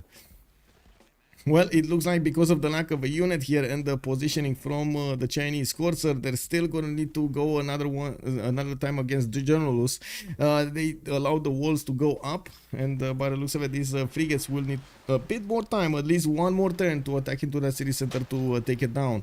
We do have the courses of Scythia also getting into the water here. They're still very, very, very, very weak against these Chinese crouching tigers, while we do need to see if the Persian frigates will have enough strength to punch through the units of China here on the east side. There are only 2 frigates, so I would imagine not really, no. Still internal trade routes from Persia, by the way. Still internal trade routes. I would imagine all of these are internals. I don't think we have any one of these going external. No, we don't. Okay, when Guard Imperials. T-Tube is 8 turns away from military science, gonna be boosted by Barsake in 2, so he's probably like 4 or 5 turns away, and he does have 1, 2, 3, 4, 5, 6, 7, 8, 9, 10 pre-builds for the Guard Imperials. He's definitely not gonna have how to say, the core ability anytime soon, but he will have a heroic golden age next time. He's on 58 out of 56 necessary points for a golden age. SND is also getting his golden age. Hannibal is gonna need 3 more points. Looks like Chad is going dark. Legendary is also gonna need 10 more points. Barsake is 98 out of 98, but he needs 109, so another 11 points. T-Tube secured it. Spriggan is going dark, and Freritos is 2 points out from getting his golden age. We do have actually boats coming up from France over here. They will try to mix their navies and go against their opponents together. Now, by the looks of it, TTube is gonna need a bit more time to actually get everything he wants here. He definitely needs a bit more time. Getting the galleys in behind the Indian Navy is gonna allow him that extra time he needs to discover his military science and then go back to cartography. If Xi'an will build the Panama Canal, is it possible to get the Mapuche's fleet there or not? You mean Chennai? You mean this one? I don't think so. Actually, that's a good question. I don't know. I don't know. I don't think so, but I don't know. Because usually the canal is not really bypassing the city center. Not always. It's going through the city center. So if it goes through the city center, the boats of your opponent won't be able to pass. But if it is not going through the city center, they can pass. It's kind of weird. So I don't know. In this particular position, I'm a bit confused of how the canal will be placed down. If it will create a direct line from the west to the east, or the line will actually go through Chennai and get out on the east. Oh, China. Wait, China? Chennai? What? Oh, wait. China here, right? China. No. I don't think he can even build the Panama Canal. Can he build? No, I don't think he can build it here. Yeah, it's definitely not there. But anyway, I do have actually all of the units of Scythia getting onto the west coast, trying to jump on the frigates, even if they can't. We do have Generals actually needing to take a few more damage points, and they did manage to push back the units of China. That is quite unfortunate here that they did not get the coordination possible. The proper coordination to attack the city of Generals at the same time to secure the victory against it. You can see how important it is to get everything you need to get at the correct moment in time. If you mix, if you miss actually the synchronization of those moves, you might miss the outcome. That is unfortunate. You get a different outcome from this. Now we do have, of course, from Mapuche, a lot more science being generated here. And we do need to see what's gonna happen if it can actually get a lot more points, just as Barsake is. Okay, we got only 2 of these Persian big boys here that could attack the units of China, and I gotta say, Bombardats coming out on the defense. These will be able to attack into the frigates with a lot of strength and able to destroy them. Okay, looks like India's choice of positioning here is changing. He's probably going to want to keep the traders in check, but it's no problem. TTB is going to get his reform the coinage in just a few turns, but well, I guess that one trader will bite the dust here. We do have 4 frigates here, and it doesn't seem like Hungary did manage to get his ironclads. Oh, Terracotta Army just finished in the lands of India, and we do have a promotion for each of these caravels and frigates. They're gonna get those extra points of damage going against their opponents and will be quite happy with it. I would imagine also TTube 2 turns away from getting military science. He's gonna require a lot of gold from his teammates. He's trying to keep as much as possible. While he did manage to jump up to 70 gold a turn, Barzak is 165. He actually went a little bit lower, getting his Ruhr Valley in 5 and building up the encampment in Mashhad. Getting an extra amenity here from Bisheng, no problem. Kilvak Isivani coming up from Ray, while he is still watching what's going on the west side. Freritos still desperately trying to defend himself against the Mapuche frigates. Now the walls in general went down, but still no unit from China can get in to take that city center down once and for all. The city of Xi'an did get a bomber to defend himself. He can 2-shot a frigate if he gets his targets done. While I do see the Scythian coursers are about to move. They only can move 2 turns, 2 tiles a turn, which is very, very slow. Oh man, so many traders are actually losing money here. Losing money because they're not going through the water. If only he had this one city over here, he would have had so much more gold. One city over here. A bit unfortunate. It is what it is. Anyway, Victor 3 from India. Terry could build it. If she wait, the camera voices is probably because they're talking too much and not getting things done. Just look at the production differences. Yeah. Wait, come real, why do you take the players spam Russian voice and most importantly voices? And what did they do to you? Exactly, why? What? What happened there? Hungary loses to India's terracotta. Byzantium loses to France's guards. China loses to his capital to Persia. It's not looking good for goal by library. Helicopter kicker here coming up with quite a few. How do you call them? How do you call them? Oh my god. Apocalyptic predictions, right? That's what I should say. Apocalyptic predictions.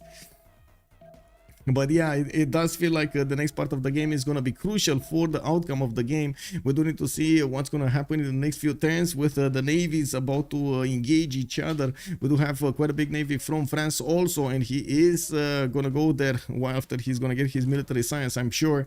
We also see that Scythia is keeping away these Hungarian units for the moment, but yes, we do have hussars on the map, and these will have quite a bit more strength against these simple corsairs. We do need to see if they're going to be numerous enough. It doesn't seem like Hungary has the numbers. He did get his industrialization, has unfortunately a spy in the city of Buda, level 2-1, while wait a second, we don't have a level 2 spy in Byzantium's territory. What? He got only one here. His level 2 is actually in Hungary. Okay, I guess he thinks that his Guard Imperials will be so much stronger than whatever Byzantium can put on the table that he's not going to care about those extra points of damage. I don't know about that, Monsieur Titube. I don't know about that. Anyway, encampment training projects coming out from multiple cities. He's desperately trying to also get a great general here. Now, Byzantium is making projects of his own. China did pass on it, and we do need to see if he's going to manage to recruit it. Okay, one more turn until the next World Congress. We did jump into the next era, and yes, we do have golden, normal, dark age, golden, normal, heroic, dark age, and a golden here. I think I need to also click on this. And I'm gonna say that in 1 minute we're gonna have a pause here for 2 minutes while they're gonna go through the congresses. We're gonna need to wait for them to make their possible choices and of course negotiate between them, and then we're gonna talk a little bit about what happened. Scythia also sending a few units towards the north of Nazca, sending them through the water to the west of Pazyryk. Oh my god, they're gonna get into the Mapuche territory while Mapuche is gonna be concentrated totally somewhere else, right? He's gonna look at this, he's gonna look at everything else other than that. I do have to say that Mapuche will also have the opportunity to get units on the west side, while I do see the Indian units, the Indian Navy is already engaging the Hungarian one. They're gonna make quick work of it with the frigates being quite strong over here on India. They're gonna attack into the caravels and allow these caravels of India to just outmatch them entirely. Terracotta army allowing him to also pop up a hill whenever he feels like it, so that's definitely gonna be strong here. How many CSs does Hungary have allied with? It was only one, and I think it died. But anyway, we're gonna need to go through this World Congress, and we're gonna come back in 2 minutes. Okay.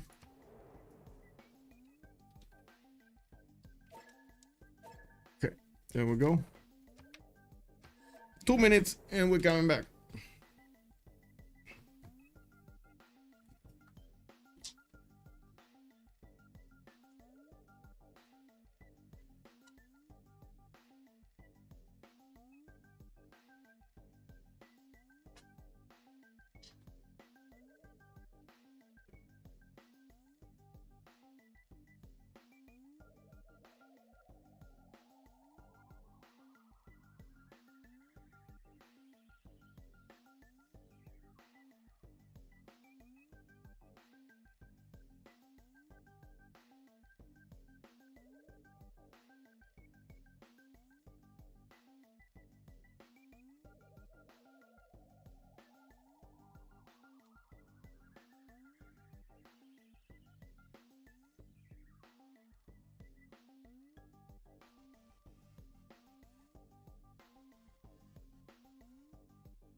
Bam, bam, bam, bam, bam. What do we have here? Persia does not care about golden if he goes internals, I think. Yes, and by the looks of it, we're going to need to see if the money is going to be there. 132 gold points over here per turn from Barsake. Don't seem enough at the moment. We need to see what's going to happen. Was that I know Persia does not care. How many CS does Hungary? Okay, let me actually answer that question. On Hungary, we do have. Wait. None? What is it? None? I don't think. Yeah, he doesn't have any, right? He doesn't have any. Anyway, it is what it is. Hannibal couldn't manage to get another one after he lost Brussels here.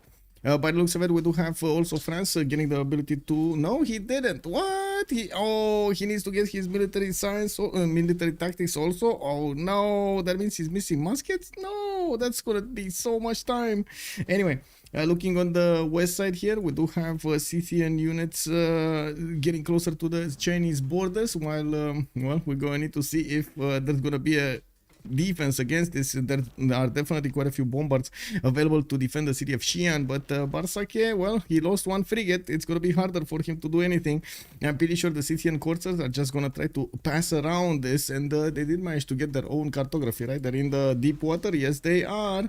Whoa, one helicopter coming up from China. This is gonna be a beast. This is one unit getting cored up. Oh my god, a helicopter core. Guys. He can one-shot the city of Genolos. He's going there. He's doing it. Helicopter for China. Yes. Okay, Persia is not gonna get more boats here. It looks like he's still getting his coal power plants in 2 turns here. I do see factories from Tarsus in 2, while Scythia did actually get a city in the backline, so he is understanding that he might actually come out of this alive. We do have the Indian units 100% winning the war against Hungary, while there was enough gold for France to actually get his own upgrades here. Now in the caravels, this will allow them to smash through the defenses of Byzantium also on the coast, which only has one city, Edessa, while they will also get into the economic lifeline over here between these nations. This is going to be a significant pushback against Gold by Library's ability to get the long game going. We do have Barsaki with 620 points of production, and I do see just in front of our eyes here, we do have the Hungarian boats getting smashed by India. Sprig is going to move forward towards the Hungarian city of the Sad Face, which is getting desperately walls. Not gonna help actually against frigates. It is what it is. In the World Congress, great writers earn double points. We do have Lotaro not growing via culture again, and then we do have Lotaro loses to diplomatic victory points. He lost to diplomatic victory points. Well, he lost the ones that he actually got at the beginning, so you know he's still on 5. We got a few French also caravels getting into here, and they're gonna quickly actually go through the Hungarian cities. It looks like this is gonna be quite quick. Hungary is gonna be left on 4 cities, and this might be a disaster for them. I mean, not might. Will be a disaster for them.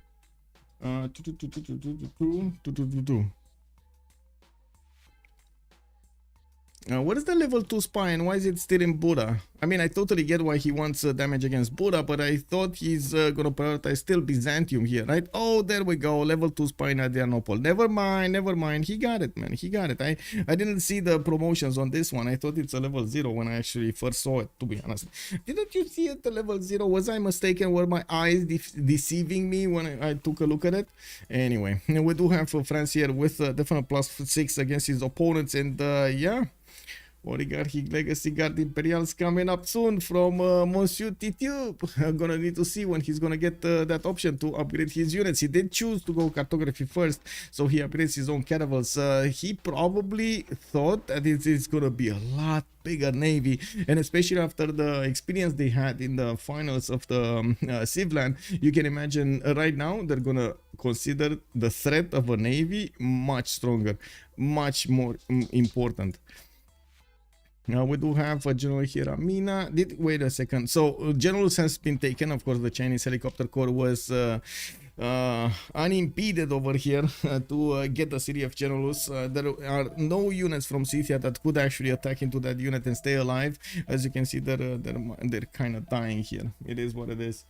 They're kind of dying, man. They're dying. Oh well, it is what it is. Mapuche, can he come back into this, getting his Mont Saint Michel Wonder? I do see him getting a few more art museums, and I do want to put the screen here because this is going to be quite important how fast the Hungarian defenses are going down. This is, remember, a lot of gold, 2, 4, 6 trade routes coming out from Hungary. No, 7 trade routes, 7 trade routes actually coming out from Hungary, with 2 trade routes from Byzantium at least that are passing through these cities. Sure, there's not Reina in there. We do have counter Pingala, but that's going to be a hit in science. Hannibal Matthias Corvinus is still on 186 with 55, and the walls are going down very quickly. Not all of the frigates were able to actually attack into that city center, and unfortunately, well, couldn't pass through. Not this turn. We do have bombards being scrambled to move towards the north. There is a privateer also coming out from that city, and Estergom, while Byzantium is trying to get into the borders of Hungary to convert his religion here so he can get an extra +2 from the taxi strait. Well, of course, you know, whenever you're going to have Byzantium, you do want to make a religion for his extra points for the taxi strait. It's actually quite valuable, that extra +2. We do have the city of Lyon being helped by the gods here with the rainforest fire next to the city of Lyon. He's going to get a lot of fertility, more production, and more food from each of these styles, while he's going to work on his ability to get more gold per turn. I do see Titube is also discovering military engineering next turn with nationalism in 1. He does have the upgrade, but on the Maritimes, that means no muskets yet. He definitely needs that. Nationalism coming up in 6. I would have imagined he will want to get a few more units out, especially since he doesn't have enough to core them up, but I guess we're going to need to see how strong his attack will be, especially eating into his opponent's economy here will be extremely important. Hannibal on 89, SND on 80, but Legenden is on 277, and his units are safe, or I should say his trade routes are safe. They're moving through the south over here. Well, some of them. Only one of them is actually moving towards the west side. Yeah, one of them. Okay, we do have him prioritizing a lot more culture this time around. He's on 160 science and 141 culture. He lost quite a bit of his science, but did manage to get to 400 production, which is pretty good. Not to mention that gold per turn is allowing them to upgrade whatever they need if they have the units. I have to point out, it doesn't seem like they have the units to upgrade into, right? From we do have, for example, Byzantium needing to get his ballistics here so he can upgrade his crossbows into field cannons. And he also wants to get his line infantry up. He wants to get his anti-cav units up. I mean, this is just gonna be a mess, right? We do need to see who's gonna actually manage to deal this damage, and SND, if he's gonna manage to withstand this damage. I'm a bit surprised he's going for military science instead of ballistics here. Again, crossbows, well, I guess, you know, he would have had the musketmen anyway. Line infantry, maybe. That's the only way he's gonna try to stop his opponent with line infantry.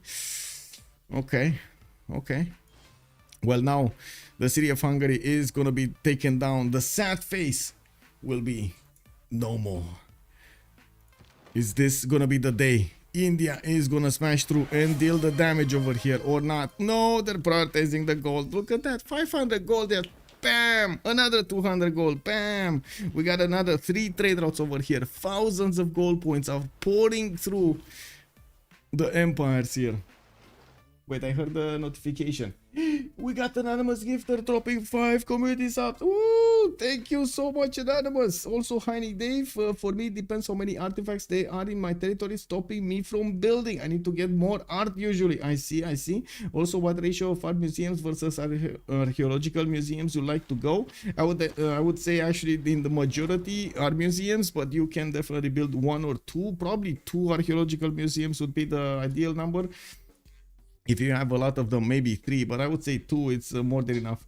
Barsake is outseeming Legenden very hard. Hannibal is building Colossus when Sprig is getting Terracotta. Very, very sad. Yes, very sad for your bet. I'm sorry, Battle Cruiser. It is what it is. Désolé, mon ami. Okay, well, let's see what's going on over here in Scythia's territory. We do have that one helicopter corps doing enough damage against the borders of Pokrovka to actually take it down. This is, man, I gotta say, this is kind of stupid. This is kind of stupid, you know, to have one unit that can definitely do this.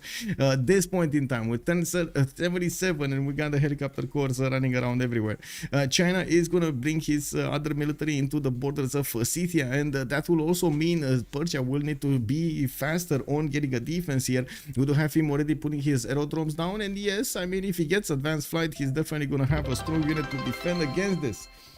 Woo! We got 100 biddies from the Honey Dave. Thank you, sir. Thank you, sir. Okay, so more courses coming in. Ancient walls going in every one of his cities. He's gonna try to slow down his opponent as much as he can, while we do have the navies of France and India starting to smash through the cities on the coast. And this is probably going to be next, while Byzantium is going to lose a city here. We're going to need to see if that is going to be a critical damage against him. Only one city from Mapuche will be on the western coast, but I gotta say, he is well, look at this. They can actually pass this navy all the way around into Lafken Mapu territory and also hit Ngulu Mapu from the coast. We're going to need to see if they're going to get battleships here, but I would imagine that is going to be in the plan later on. We do need to see if India is going to follow up with also a land attack. I would imagine not, but let's see if this happens. Looks like no. He just got enough units to stop any kind of attack or pillaging maneuver here from Hungary, but he's not interested in actually pushing through. We do have him focusing down on Estergom, and I would say he would need to deploy those frigates, at least 2 frigates, to deal the damage against Edessa. France doesn't actually have his own frigates. It will take some time to actually build some, and yeah, some resources that he just doesn't have at the moment. Getting his level 2 calves to go against Byzantium units is allowing him to do some moves before he's actually getting his Guard Imperials, while I do notice Byzantium did manage to get to his ballistics right on time. Man, I was doubting this man for nothing. He did amazing. Look at the Freritos' courses in Mapuche's land. You mean wait, these ones? Yes, they're getting in. And Legenden, he's being caught with his pants down. Man, this is one of those pictures over there. You know, again, in the river. Imagine him in the river, middle of the river. He has his clothes down on the shores, and there are like a bunch of girls just laughing at what's going on over there, right? This is what's going on. Senior Testa, good evening, sir. Persia 700 production. Whoa, 730 to be exact over here. Barsake also on almost double the amount of science that the Legend is making. 309 versus Legend is 172.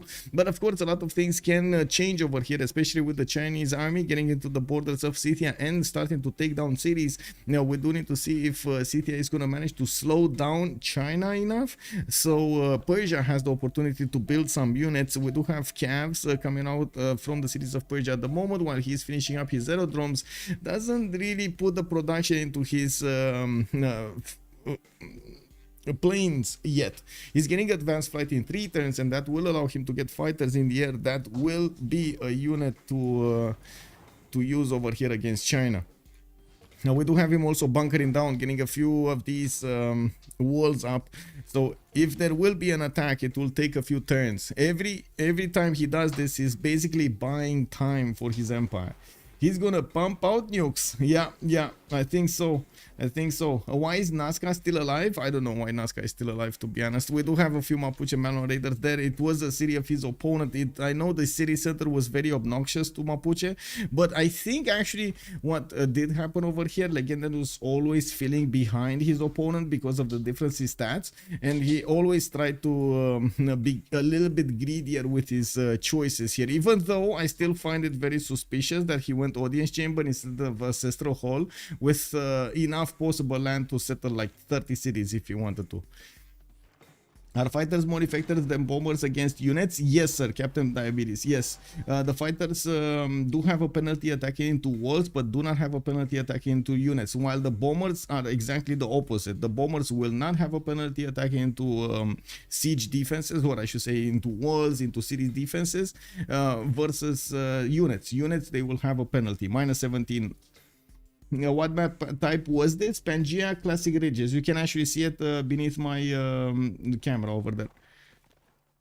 I do try as much as possible to actually put the name of the map, or the type of the map, I should say, over there. Okay, so France over here does have the opportunity to get his God Imperials. He will require a decent amount of niter from his teammates, and I do see Byzantium with his level 2 field cannon cores will put up a major defense against this. 95 strength units are not something you want to take lightly. We do have France still hesitating to upgrade all of his units. Looking at the gold they have in the bank, they should have more than enough gold to upgrade everything they need, while their opponents are actually 0. They have a total of 21 gold in their 4 coffers from 4 major empires. At least we do have Legenden over here still managing to get 234 gold a turn, and some of the traders over here of Byzantium are still going around. France is gonna get these as well. With Byzantium reformed the coinage, you can't get these. Matthias Corvinus, yes, there is still a trader that can be feasted on. Estergon is also going to be taken down pretty soon, I would imagine next turn, while I do notice the French Navy is going directly for the cities of Mapuche. They're going to go all the way around through the north and to the south over here in the Bay of Mapuche to go here, to get to Lafkem Mapu and get to Guangzhou. He's going to want to get this pressure off of his teammate, off of Scythia, but that's still going to be a long way to get there. Looks like Pokrovka has actually not been attacked by the Chinese helicopter. The Chinese helicopter wants to get somewhere, but he's getting stopped every turn of the way, forced to actually move one turn and stop, and move one turn and stop. We're going to need to see if the defenses of Persia are going to be on point here with his available fighters. I'm pretty sure he is going to get a decent amount of units, or I should say, with his production and his fighter technology, he's going to get a decent amount of planes in the air when he needs them. Getting also his swords for the extra housing, and more importantly for the amenities. While he did get into the Pingala city, this oracle, he's getting a lot of points of something here. What does he have? So a lot of points for theater squares, a lot of points for his campuses, industrial zone, commercial, same city where he also did get Forbidden City for an extra card to use, and very powerful. And there we go, another city has been taken down. Hannibal lost quite a bit of science and culture here because of the loss of a city. Not to mention is down to 4. He's still getting cuirassiers, and he's gonna try to stay relevant in the game. Gonna try to first take out Kiaguana, while he's probably gonna want to attack India on the land this time around. We do have India with 101 science and 135 culture, 242 production. He did not manage to keep up with Matthias Corvinus's science per turn, but it looks like he still managed to overwhelm his opponent's defenses in the water and secured his advantage here. I would also say this is going to be very important for the late game, where we will see some nukes being deployed against somebody. The fact is, they could not manage to hold the coast, and this will allow their opponents to actually nuke them to smithereens, to oblivion. And we do need to see if Persia here is going to actually get those nukes. First of all, you know, priorities. He needs to stop the units of China getting into his territory, and then focus on something else. I'm also pretty sure he's not going to find it that hard to go through the Chinese territory with bombers here to the west side, to be honest. Like, this seems like it's just a throwaway. Reading is hard. Yes, I know, man. I know how it is. We're getting blasted with so much information that somehow at some point our brain thinks it can deduce the last words of a sentence, and we just don't read it properly. Yeah, I know. It is what it is.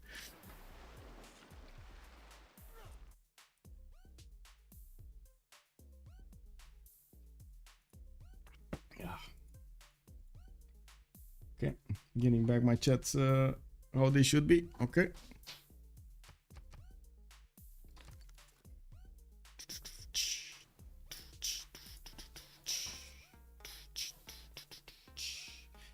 Who's got Halicarnassus, you mean? I don't think anybody has. Let me actually check out Persia over here. So he built Kilva, that's what I know. I don't see the bonuses. Oh, I see the bonuses. Halicarnassus, this one, right? The culture, the science, and the faith. There we go. There we go. Halicarnassus in Ispahan. Persia has it. And he did manage to also get Leonardo da Vinci. This is going to be very important for Barsake's fascism timing. We do have China still trying to go around against Scythia and go into Persia's territory. Kiev corps are coming out from Persia and getting ready to the southwest, while in 2 turns he's going to have 2 fighters, and then in the turn thereafter he's going to get the 3rd one. I'm pretty sure he should be able to do the damage against these Chinese units, even against the helicopter. The fighters should be strong enough.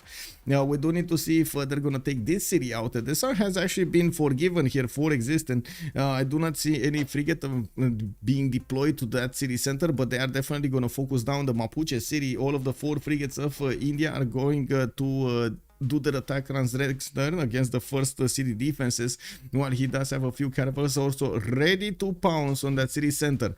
The Griefers are entering also the cities of Mapuche here, forcing him to get an army in the north, while he is one-turning Malor Raiders. He is redistributing that production into other stuff that he definitely, well, didn't want to. The Malor Raiders being units over here are gonna stop him from actually getting the simming and trying to catch up to his opponent's results here. We do need to see also Scythia feasting on these tiles and trying to benefit from as much gold as possible, while he's gonna have a coal tile to pillage here. He might actually starve Mapuche of available coal.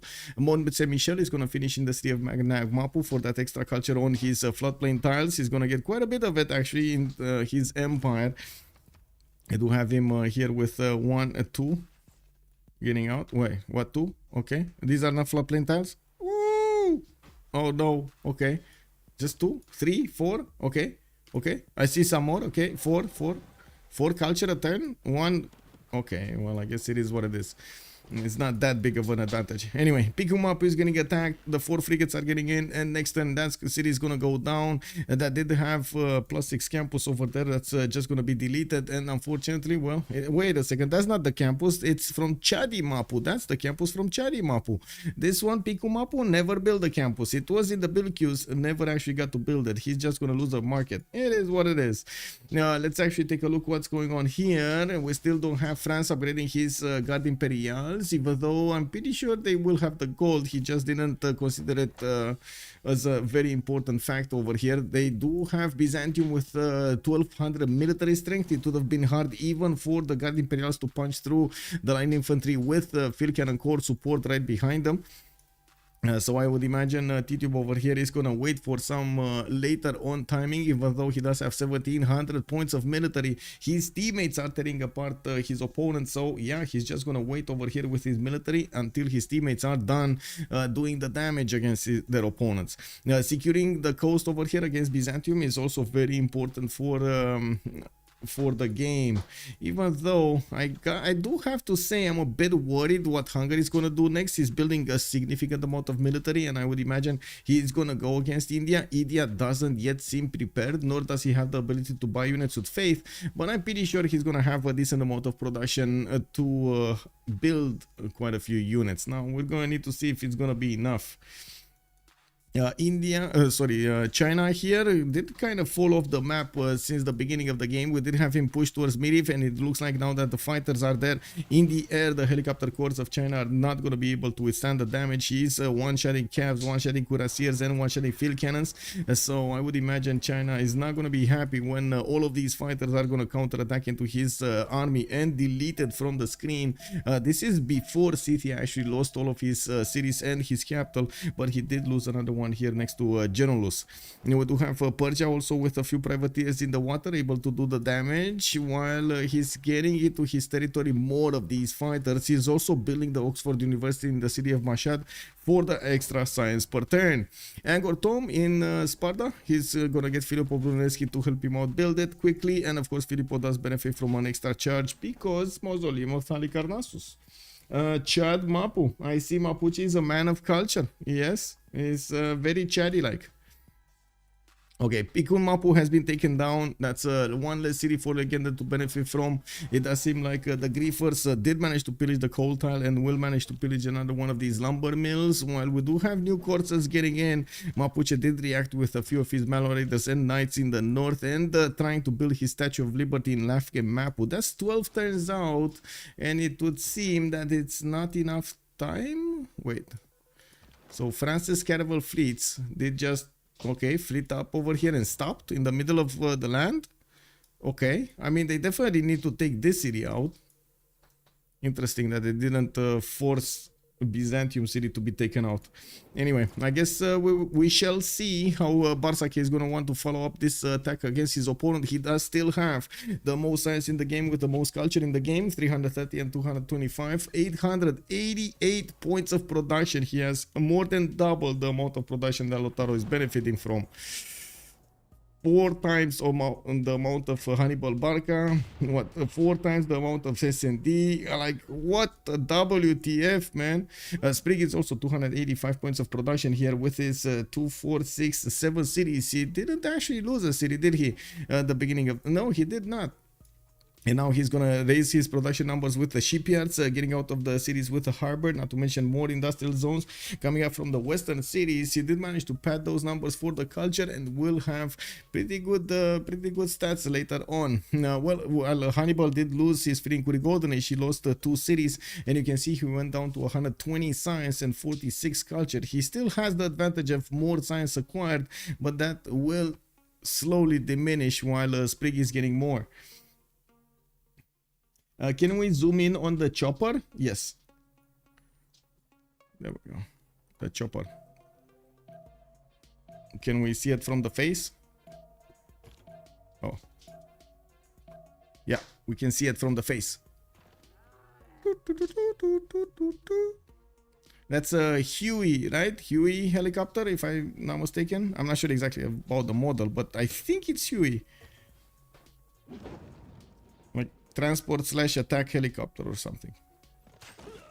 Anyway, we do need to see if what the Persian fighters are actually gonna prefer attacking into right here. And they are trying to do, okay, they're trying to take out the units. So yeah, there we go. 3 units, another 3 units have been taken down.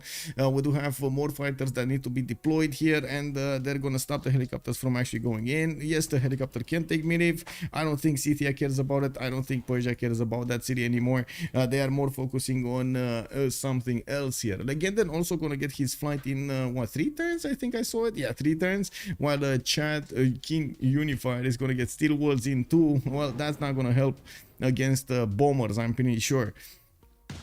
Okay, helicopter moving towards the city of Ray. By the looks of it, he's gonna bypass that city center. While China did take the city down of Miriv, Persia still has a lot of units in the backline that can smash the Chinese offensive army.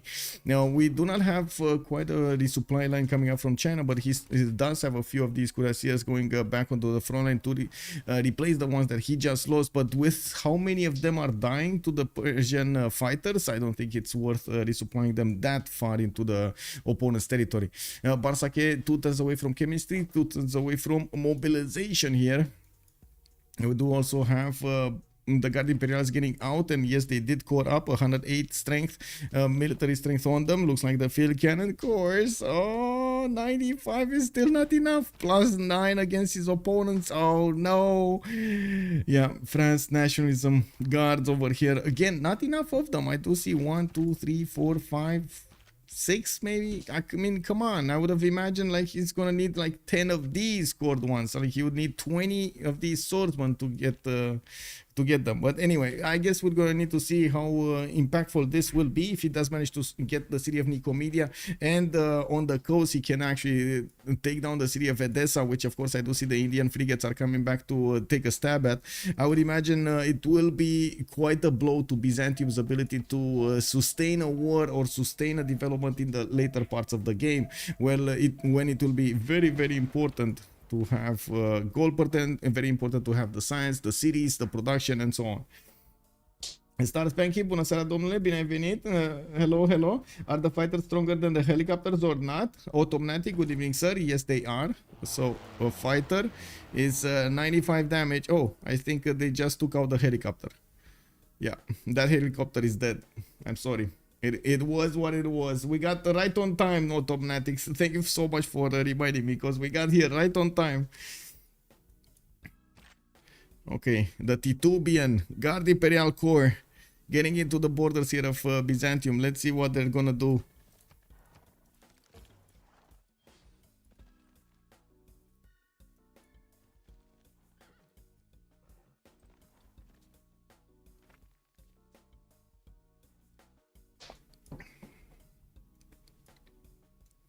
Okay. Cuirassiers, more cuirassiers. Actually, Hungary hasn't been building anything else other than military here. Cuirassiers for a long time. Is he? I guess he will follow up an attack. I guess we're gonna need to wait for him to tell us if he has the opportunity. There's Legenden here getting all of that gold per turn with China, and he's not getting disturbed that much. Yes, there were a few units arriving in his borders that did manage to pillage, while Scythia is gonna get another attack run in Lafke Mapu and Pue Mapu. We do have a few caravels also getting in the bay over here of Mapuche to try to take out this navy. We do see him also not actually prioritizing getting his Statue of Liberty anymore, and focusing on getting a few more caravels out, since he's probably knowing about that repositioning of the navy. I'm a bit surprised about the French caravel fleet choice of not going forward or backwards. I don't know why they're sitting right in the middle of the seas over here, but I would have imagined those were deployed to actually fend off any Mapuche units, and then they just didn't, well, they just didn't get anywhere, and Titi wanted to focus on his Guard Imperials rather than having the care of those units also. Unfortunately, Titiub also wasn't paying attention on his Guard Imperial Corps, and he lost the first one. Wait, why doesn't he have movement on this or on this? What? Interesting. Didn't he have? I'm pretty sure that one had the promotion over there, and that was really weird. Anyway, it is what it is. 1200-ish. What was the biggest production count you'd ever seen in a match like this? Oh, 2700. We've seen 2700 production. In an FFA, I've seen 2700 production like 2 weeks ago. Or not even 2 weeks ago. This weekend in the top 10, we've seen 2700 production from under the gun on goal. And then I think the last time we've seen like 2000-ish production was Liege.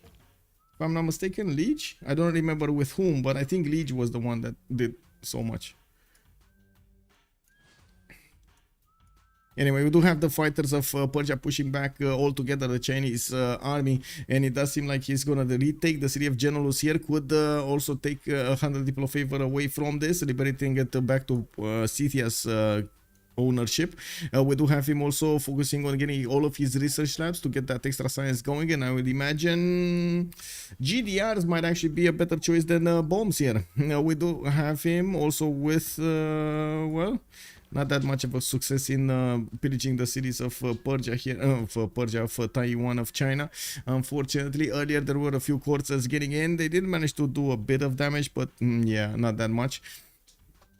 Now, while looking at the Chinese development, we do have him on 118 science and 97 culture. This is a very, very low result for what would have been needed to actually get to defend the Barsake. Like at the moment, it's basically China being a sponge for the damage of his opponent as Persia, until Persia gets to Mapuche. And yes, we do need to see if the boats of France and the boats of India are going to be successful in taking down the navy of Mapuche here.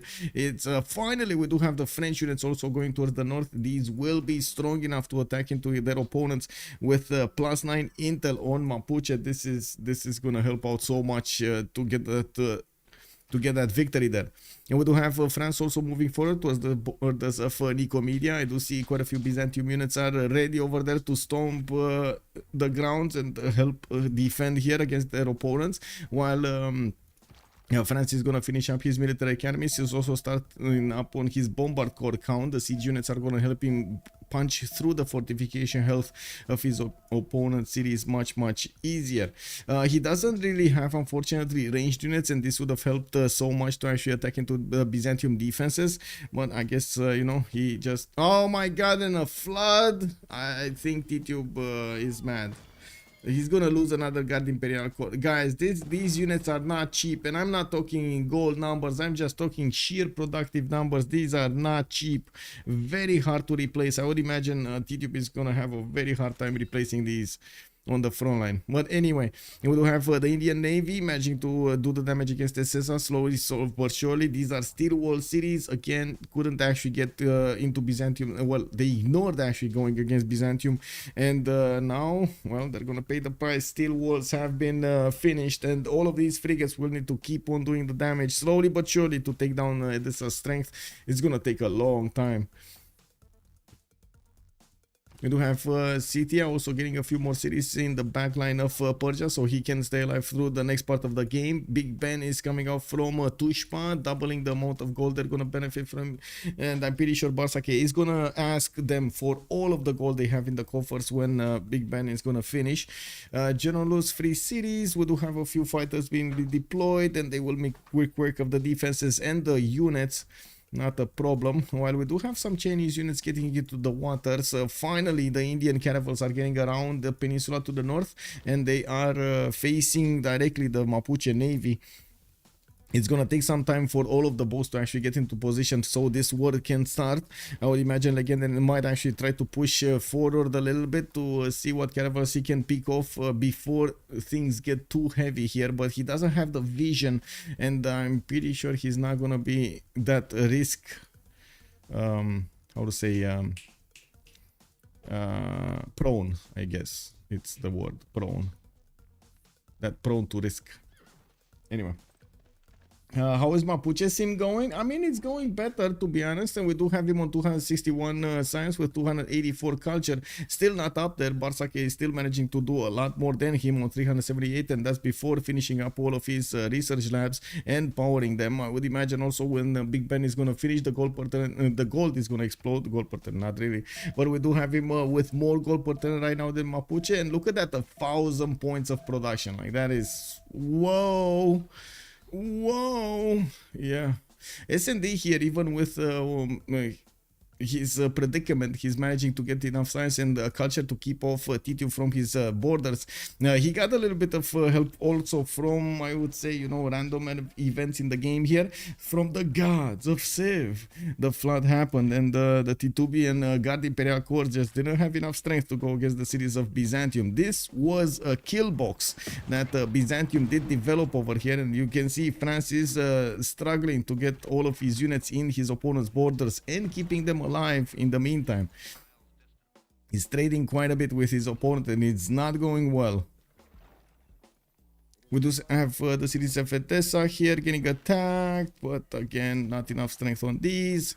In the north, the boats of France are managing to get around the bend over here to go against Mapuche, while Mapuche is struggling to get a few new caravels out. He's also going to get steam power in one turn and mobilization in one. Unfortunately for him, he doesn't have a lot of units, but he is going to have at least one ironclad fleet with 2-3 ironclads around it. Okay, I mean, you know, it is what it is.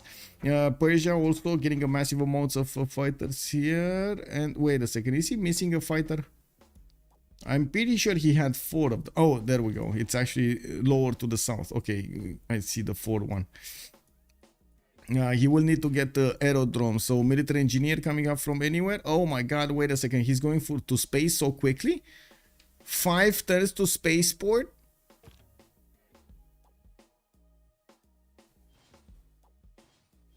Guys, this is turn 88. This is turn 88, and he's building a spaceport. Kek. Were they one-turning GDRs? Not really one-turning GDRs, but it was insane. It was just a massive amount of cities. I don't know, he had like 40 cities or something. Not saying he didn't have the production in each city, just saying he had an insane amount of cities that just added more points of production there. When are tanks coming out from S&D? 2 tons combustion. These, like the tanks, will severely increase significantly increase the garrison defense strength, and will probably put it in such a high number that if India doesn't get his battleships, he's probably not going to punch through that defense. Well, this armada might have something to say about this. We do have 4 of these coming in, and India will have the opportunity to do more damage next turn to Edessa. We'll see. Maybe that city defense will go down low enough because of these attacks that SND's higher strength will not mean that much. Fastest science victory incoming? That's a good question. That is a good question. Okay, taking a look at here, we do have water parks. I do see James Young, coal power plants. Still no major conflict between Hungary and India anymore. We do have them both actually getting a few more units. I do see cuirassiers getting out of the Indian territory, cuirassiers and artillery is coming out from Hungary. And oh, I see, he's going against Kakwana. I mean, that city's what is it? This is kind of unkillable, isn't it? Unkillable. That's an 138 garrison defense strength city, guys. Isn't that kind of unkillable even with the artilleries? He would need like so many artillery armies to kill this city. Oh my god, this is gonna be shame. Shame! If he actually, all of his units die to this city, this is gonna be so much shame. Unfortunate. It is what it is.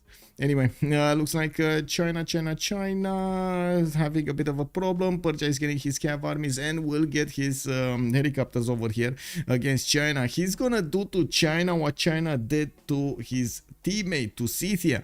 Getting helicopter armies to attack into the Chinese units will definitely stomp any opponent here.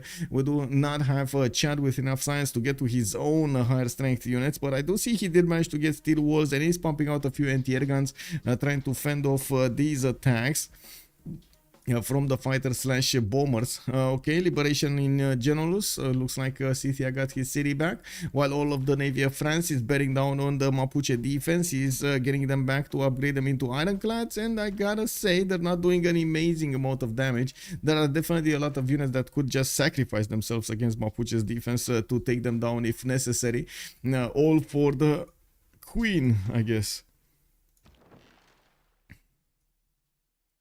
Okay, look, to be honest, I think Byzantium did successfully defend his borders here. Yeah, kind of looks like successfully defended his borders. Combustion coming out next turn, mobilization in 6. Upgrading one single tank is going to be enough over here to deter India from pushing forward into his city center. Even with the frigate armada, he just doesn't do enough damage against the city border to take it down. I guess we're going to need to wait for the next turn to see how the dynamic will change, but I don't think it will change that much. How are other win conditions looking? Is there anything that GPL could try to focus on? They did try to focus on Diplo for the game, but it didn't work out so well. Like, they did get the first round and they lost the next one, and Legendan is only on 5 out of 20.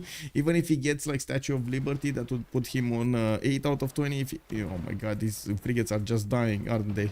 Against like the artilleries are taking them down.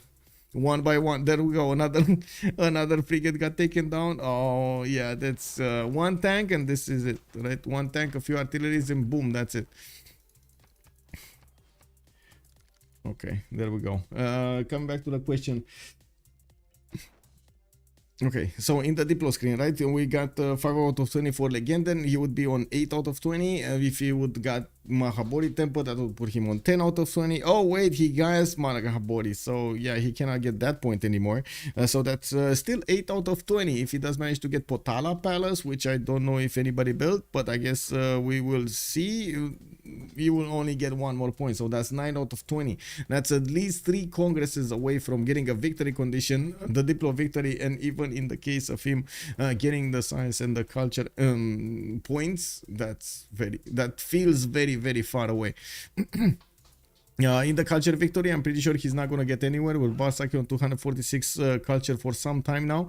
Even if we do have quite a bit of tourism per turn from Barsake, it does seem like Sprig is on 10 out of 91. Okay, and Barsake is on 10 out of 91. Nothing from their opponents to actually push through. We do have Legenda needing 134 points to get this victory done, while Barsake will only need 91 points. He's getting a few more spaceports here. 1, 2, 3. Looks like four actually, four coming out from his cities, getting his stock exchanges also being built for the economy to from his empire, while his opponents are having a hard time actually getting back up in the economic screen here. Now we do need to see if first of all, Odessa is going to be successfully being taken down here, especially with the ironclad being so low in HP. I would imagine the artillery shooting it down next turn, and there will be no more unit. Oh, there will be a caravel here to punch through, but oh my god, look how much damage he's taking. 87 defense strength city, man. That's way too strong for these Indian units. Now, we do have already the war going against Mapuche, and he might actually lose the city of Lafken Mapu. Okay, I say might, but I think that was a bit of a loose term here because, well, to be honest, India doesn't have a single unit that can attack the fortification health of Lakemapu and stay and tell the story of it. Now, we do have, yes, quite a few French caravel fleets that will do the damage and will probably take out that caravel armada, but then following an attack against Lafken-Mapu, not gonna happen. They just cannot punch through the defenses of that wall with just the caravel strength. They will need some frigates, they will need some battleships. I would say battleships at this point would be a requirement here. It's a necessity, it's not a want anymore, it's just what it needs to be. China getting a tank corps. Looks like the fighters are gonna have a bit of a match here. They will get some damage on return whenever they're gonna attack into these units, but it does seem like it's still not enough to deter them from attacking into the tanks. They won't do as much damage as before, but they're still gonna have the opportunity to attack. And we do have Persia also with his Cav corps needing to upgrade into helicopters. Where are his techs here? Where is he on the tech screen? He's going electricity and he's going Cold War. Okay, and we do have finally War of Throne getting back up in Scythia's capital. He did get his government plaza repaired here, or I should say rebuilt. Time has come. Go, go, SND religious victory. Woohoo! Yeah. Oh my god, religious victory. Oh my. I mean, I'm gonna laugh like for half an hour if that happens.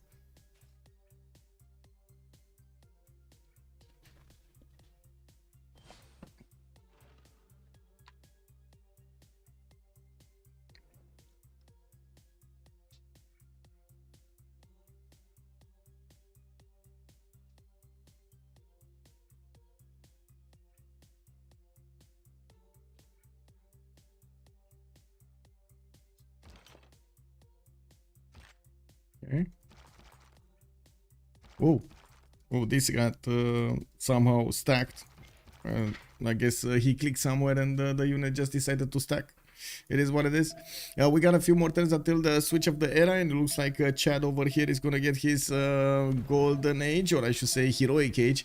Legendan is also 10 points out, but doesn't look like he's not gonna get there. Barsake is 200 points out of 146, unbelievably also getting his spaceport in 2 turns, while Sprig is gonna get his heroic age. I do see Freritos is gonna go into a dark age.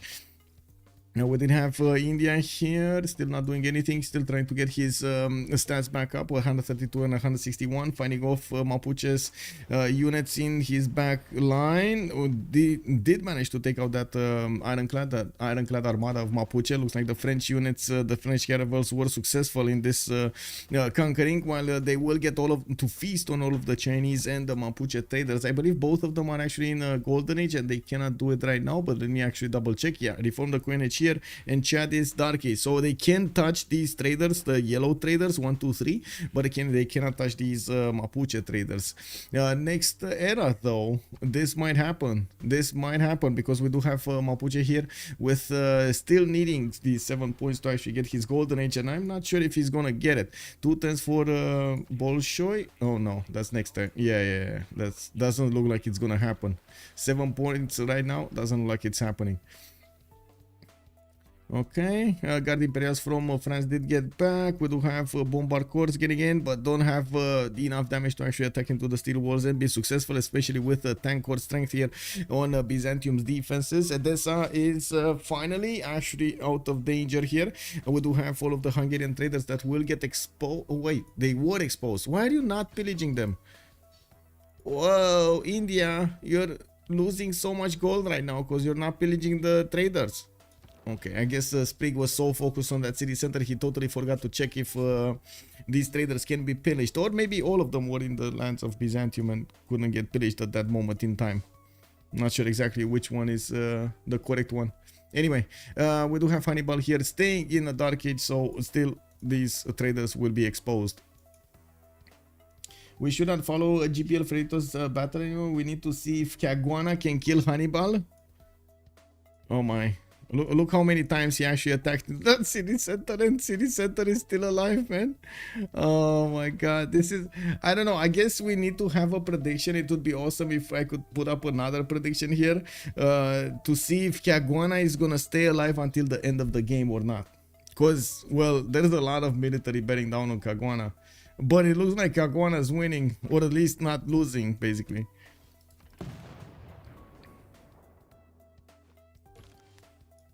Ah, not doing much damage. look at the damage of the artillery on it. It's nothing. It's like, what, scratching? Like, what's that? 1%, 2%? Wow. How did it get so strong? Every time you put an envoy in, it becomes stronger, right? It gets more damage, more strength from its external influence. That's how the damage is called. And he got more and more from those envoys until he got the double Amari, and now he has 54 strength from outside influence.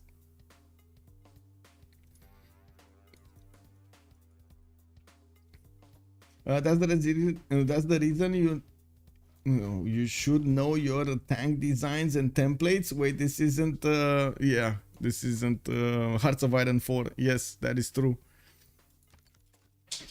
I gotta say, I mean, I like the game, Hearts of Iron 4, but I never actually got into the I never got to the part that I would need to see and understand why some unit formations do much better than other unit formations for like infantries, for like tanks and so on and so forth. But that would be actually interesting to hear the opinion of why is something needed in some case. Anyway, there are very few countries though in that game, and I would imagine in reality also, that could actually get an army out, like a good army out. That's the okay. Does Theodora have level 2 spy? I think he did, if I remember correctly. He did have a level. No, he doesn't. He has a level 1. It's a level 1 spy. There's no level 2 here. Nope, only a level 1, and still doing the listening post. We're also gonna have a pause here in 1 minute, so we can go through the World Congress.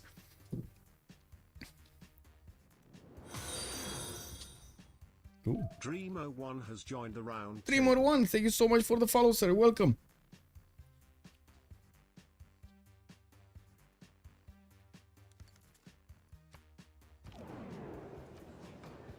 Okay.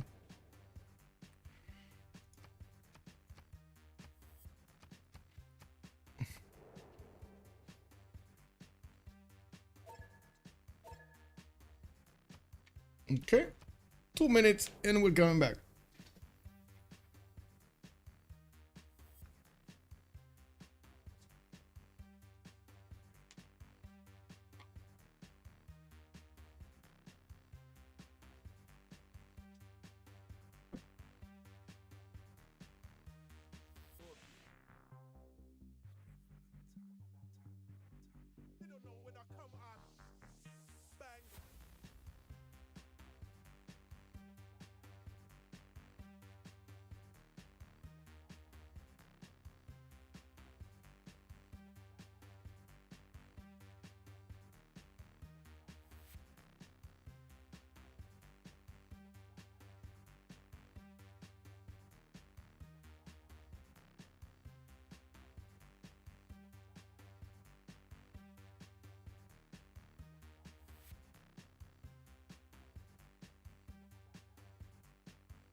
Okay, let's see what they're gonna choose.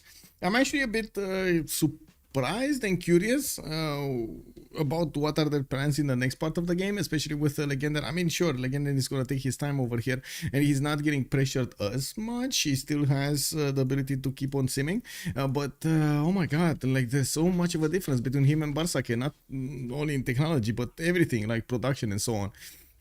Yeah. Oh well, Barsake is about to double the amount of science he has, advantage he has over Legend and throughout the game here, and he does have more culture than him also. We do have him nuclear fission in water, Cold War in one. He did finish his spaceport in the city of Mashhad, and I would imagine he will get these bombers to flex a little bit to his against his opponent. We do have the anti-air guns that are making a triangle here, and you can see how damaging these anti-airs can get if they do have supporting units around them. This will help them out actually fend off attacks here for some time. In the World Congress, we did have, let's see, Faith producing minus 50 cost, Nader Shah 20% population. He's gonna grow faster. Oh my god, he's even gonna grow faster. Okay, and Lotaro lost another 2 diplo points. They are securing that advantage and also feasting on all of the trade routes. I mean, I would say right now we need to ask ourselves where economy, you know, like where economy here. Gold by Library is losing most of his trade routes in the water, if not all of the trade routes in the water. We're gonna have some trade routes here, actually these ones, right? Like 4 more traders and 5 more traders going through the south. Maybe these will keep their economy alive, even though I do find it a little bit weak at the moment. Anyway, we do have Barsake on 712 science. I do see he's 2 turning launch satellite here, and by the looks of it, he is gonna finish this project and announce to the world that he not only has a spaceport, but he also started going through the projects quite quickly. We do have him with enough science that he can actually discover the next technologies that he needs for the next projects, and we do need to see how quickly he can actually get that this space victory. We'll still turn 94. This is very quick. This is very, very quick. We do need to see, and I do have to say, man, Barsake is quite a specialized player when it comes to the science victory, isn't he?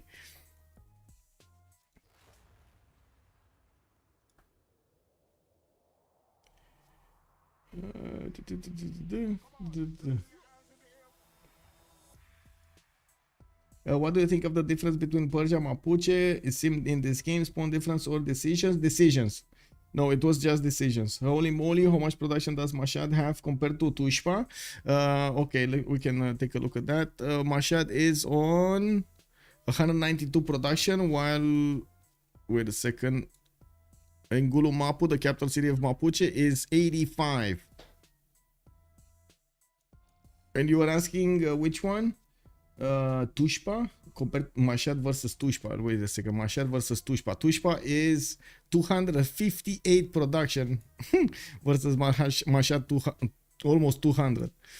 Tarsus is also 165. If you wanna know, that's those are 3 amazing cities over here in the main ones, and 122 on Sparta. That's more than enough production. And if I should take how to say take a stab at explaining what happened over here, I think a few major things happened. I'm not sure about the number. Let's count them together. So first of all, we did have Ancestral Hall being picked up by Persia, so he can expand really quickly and get his cities very, very quickly up and running, while Audience Chamber was the choice for Mapu for Mapuche, so his ability to get those cities being very productive and also spam them out very early did suffer quite a bit in the kind of the same position, right? He was free simming versus his opponent free simming. There was no requirement for him to actually get units out, so yeah. Then he made the sacrifice of going for Colosseum, which I gotta admit, it will help him get right now very, very good amenities, but back then it slowed him down considerably. And those two put together, his choice for going Audience Chamber and then his choice for Colosseum, did not give him enough amenities and enough bonuses in his cities to counter the bonuses that Mashhad was getting, that the Persia was getting from settling so many cities, getting them productive very quickly, putting down his districts and getting more science, getting more culture, going through the culture tree to discover more cards and so on and so forth. Like all of those bonuses snowballed over there on on Barsake very quickly because of his tempo. Yes, he needed to get a lot of gold for his teammates. Yes, so did the Mapuche. Of course, we did have a few attacks coming out from Mapuche. I do believe, definitely believe, a much earlier attack with the Malon Raiders here going through the water. There was a way for these to pass through the water and get into the lands of Scythia much earlier. This would have been much more impactful than what he did right here with with his navy. I believe he could have impacted also the Sim of Persia was just with those Malon Raiders, because he would have needed to disturb his peace. He would have needed to force him to make an army to defend himself. And after that, I do have to point out the Persia does benefit from very strong trade routes. Very strong internal trade routes. And he did stay internal for much longer than Mapuche did.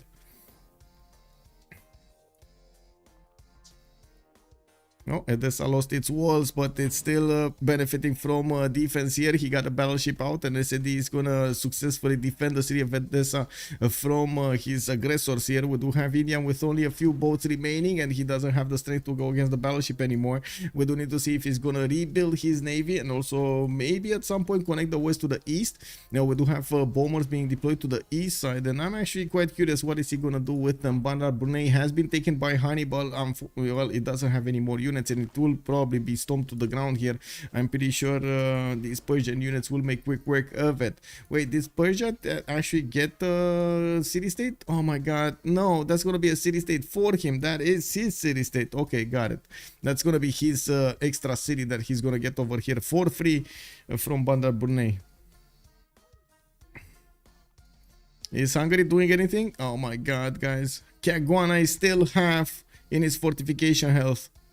And we got tanks bearing down on it. Tanks dying if they want to attack into Caguana. Wow. Chad impressed me in this game. Holds fine and did his mission. Yes, I do have to agree with that. I believe he would have had a much easier time doing the other way around, but he definitely found a way to fend off his attacker and of course get to sim much more than Scythia.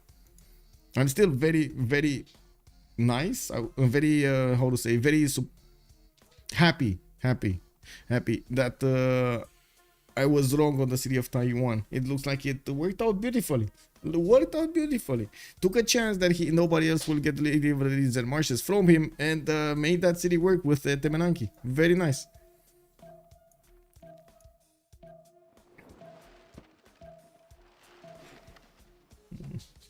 Need to get some water.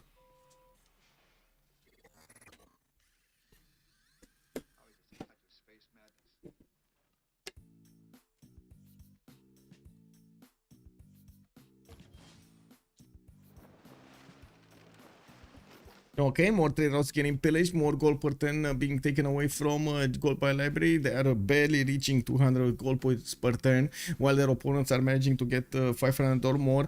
We do have more campuses finally from T-Tube. Well, of course, it's very low in the science. It does seem like the first project got in. The second one is in the build queues. Launch moon landing is going to happen in 3 turns, and it looks like Barsake is going through these projects for the science victory very quickly here. We don't really have a way for his opponents to stop this from happening, as in maybe some nukes, maybe some GDS, maybe some pillage squad, the Griefers getting into the Persia's territory, and of course with the planes available for Persia to defend himself with, he's gonna fend off attacks from China with ease. No problems for him to do this. Now we do need to see if first of all his opponents are gonna notice this happening, the space projects happening faster and faster. I'm pretty sure they're not really aware of how much production Barsake is benefiting, but they're seeing his 816 science with 488 points of culture. I'm pretty sure about that.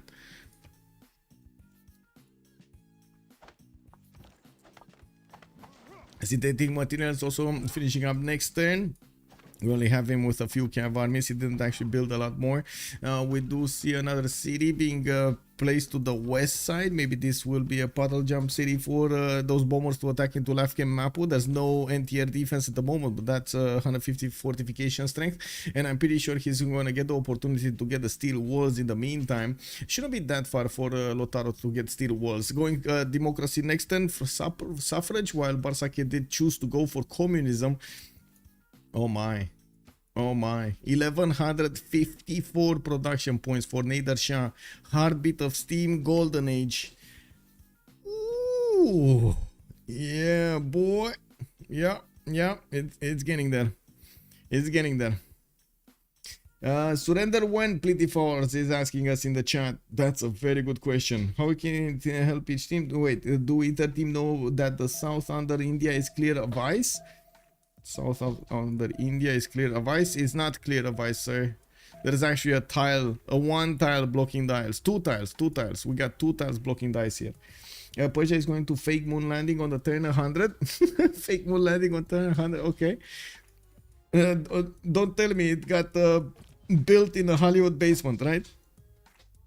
Man, this media, man, this propaganda working so cool, so big.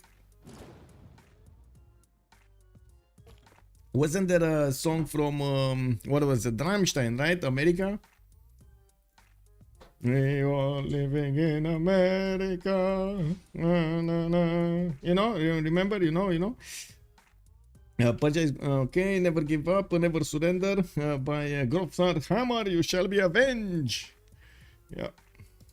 Okay, Bandar Brunei has been taken by Persia, and I do see those bombers on left to move towards the east side, but still not that far away, and I don't see military engineers available for him to actually place some airstrips. Well, I guess we're going to need to wait for him to do that.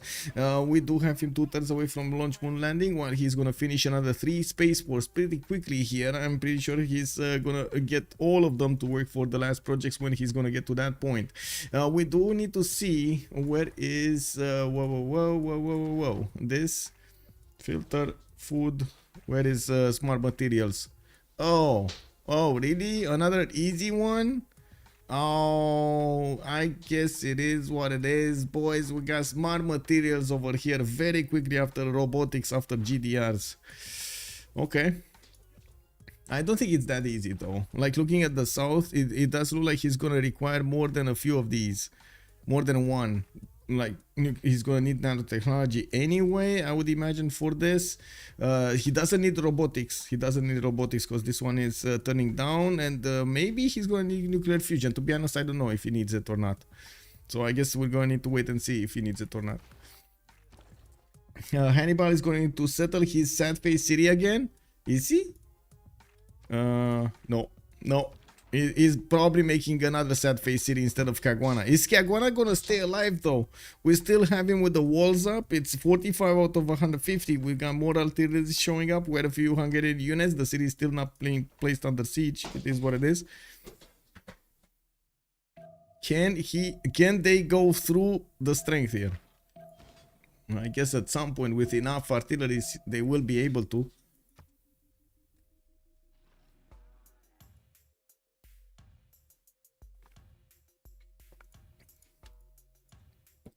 The game is actually kind of a banger, even though not much is really happening. There is also actually someone, even if they railroad, and that's it, victory! We got Freritos de la Vega with Barsake managing to slash their opponents down. It looks like Goal by Library did manage to punch through, get some punches through their opponent's teeth, but couldn't actually break their jaws.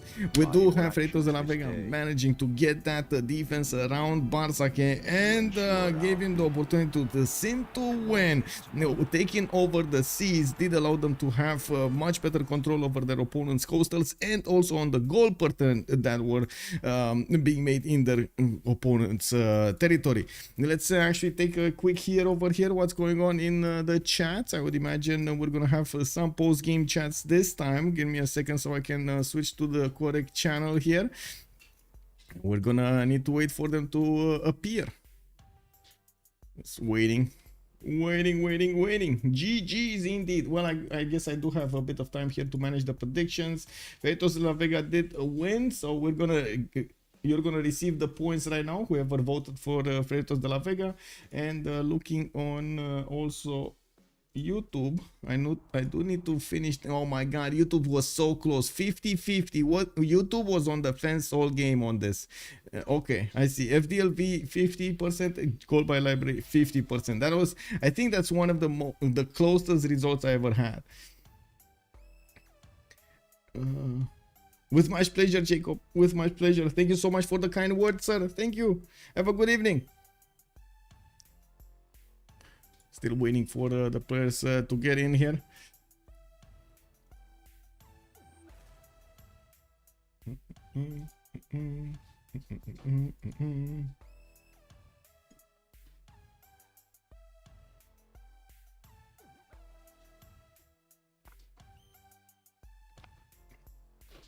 Oh, they're getting in. And another one, Barsake. Man, how many of these are you actually gonna get? Hello, GG, well played.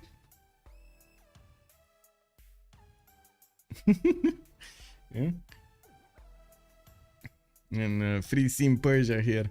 One thing. Were you ever scared, Freritos, of Malware Raider just disembarking on your territory?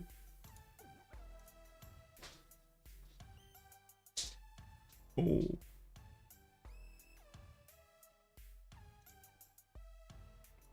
Okay. Kiaguana actually stayed alive. I cannot believe it. Do you guys see what's going on there, by the way? No. Oh, yes, now, yes. You guys are telling me on it? He's fighting it for like 10 turns and bringing more and more units, and Kiaguana refuses to die. GG guys, well played. And congrats, Freritos. Yes, very well played. I wanna ask chat, why you didn't remap this map? I feel like you're a big disadvantage, no? Position-wise, why you didn't remap? Think Like it Mapuche was freezed him. S&D liked his spawn. Mm-hmm. I thought he had a good spawn. Yeah, I think like we thought we could do much worse. Like we had me versus Cithia, which was a good matchup for us. Mm-hmm. And like Legend had a good position, or like could probably sim well on this spawn, but yeah, not better than Persia. Yeah, I guess. I don't know, Persia maybe had very good spawn. It's okay, Not though, incredible, we have but Not amazing, but yeah, not Yeah. amazing. It's not bad, right? It's like good, but it's like not like a god one. 6 or 7, yeah. I got 3 builders, so maybe good, but Yeah, that was great. Yeah. worked only 1 horse for 20 turns, so Yeah. it was okay. But we liked the position for us. Yeah. Yeah, when we discovered your positions, we were like, why didn't we wrap? Yes. Yeah, like I think like since we knew we had naval traders between like all of us, kind of like I could trade with Legend and S&D could trade with Hannibal. But then like there was the naval fight that I lost, which kind of ruined that setup. yeah, for quite a few turns you did have the upper hand because you kept the naval control and then you lost it. And Yeah, like it snowballed so quickly. You lost your economy, like what? yeah, what, that, of course 2/3 of will your economy. decide a lot. No, I knew like my game was gonna be very hard here because I was like losing my cap eventually. I was thinking because it's on the coast with the enemy. Mm-hmm. I mean, you didn't end up So, losing like, it, but I just needed to, I don't know, deal with CTO somehow. So it's kind of 1-for-1 at least. And then the other guys had to try to win their matchups, but it was hard. Yeah, I mean, it's- yeah, I think against France it's unwinnable matchup if he reaches guards. So yeah, you just stalemate forever. Chat is And, asking Titube if how he felt when he got hit with a flood when he's into his Guard Imperials. I did. You I did. didn't see. Like half of your units almost got killed over there. No, I didn't see. I was too focused on the game. I see. So no effect, basically. No effect. But mental, at least. Ah, but that's why I lost units after that? Yeah. Ah, okay. You were going with them like half strength. You did stop sending them because, yeah. Level 2 field cannons over there behind Nicomedia were too strong. Yeah, I felt that there was some missing HP.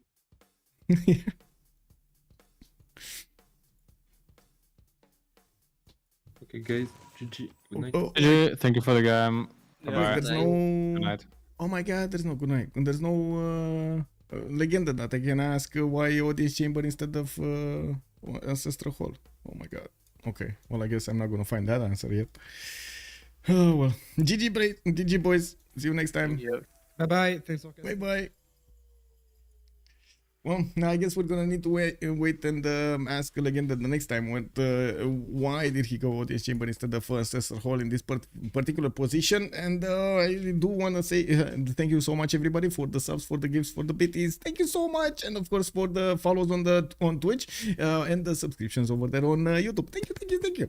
I do hope you're also gonna enjoy the shows that did happen, the VODs that did happen in the Civ land. I'm slowly getting them on YouTube. It takes me a little bit of time to cut them out, reprocess them, put them up over there with us different videos, and get the details up there for you with different chapters for what happened in the game. Thank you so much for everything. If you want to take a look at my schedule, you can actually find it on Discord. I can tell you right now, I don't know about the game tomorrow or the day after tomorrow. I'm still looking for one, and I'm gonna try to get back onto my usual schedule of streaming 5, 6, 7 games per week, of course, from now on. We will have a few announcements also on the CWC. The CWC wildcard is gonna start soon, and slowly all of the other qualifiers are also gonna take shape.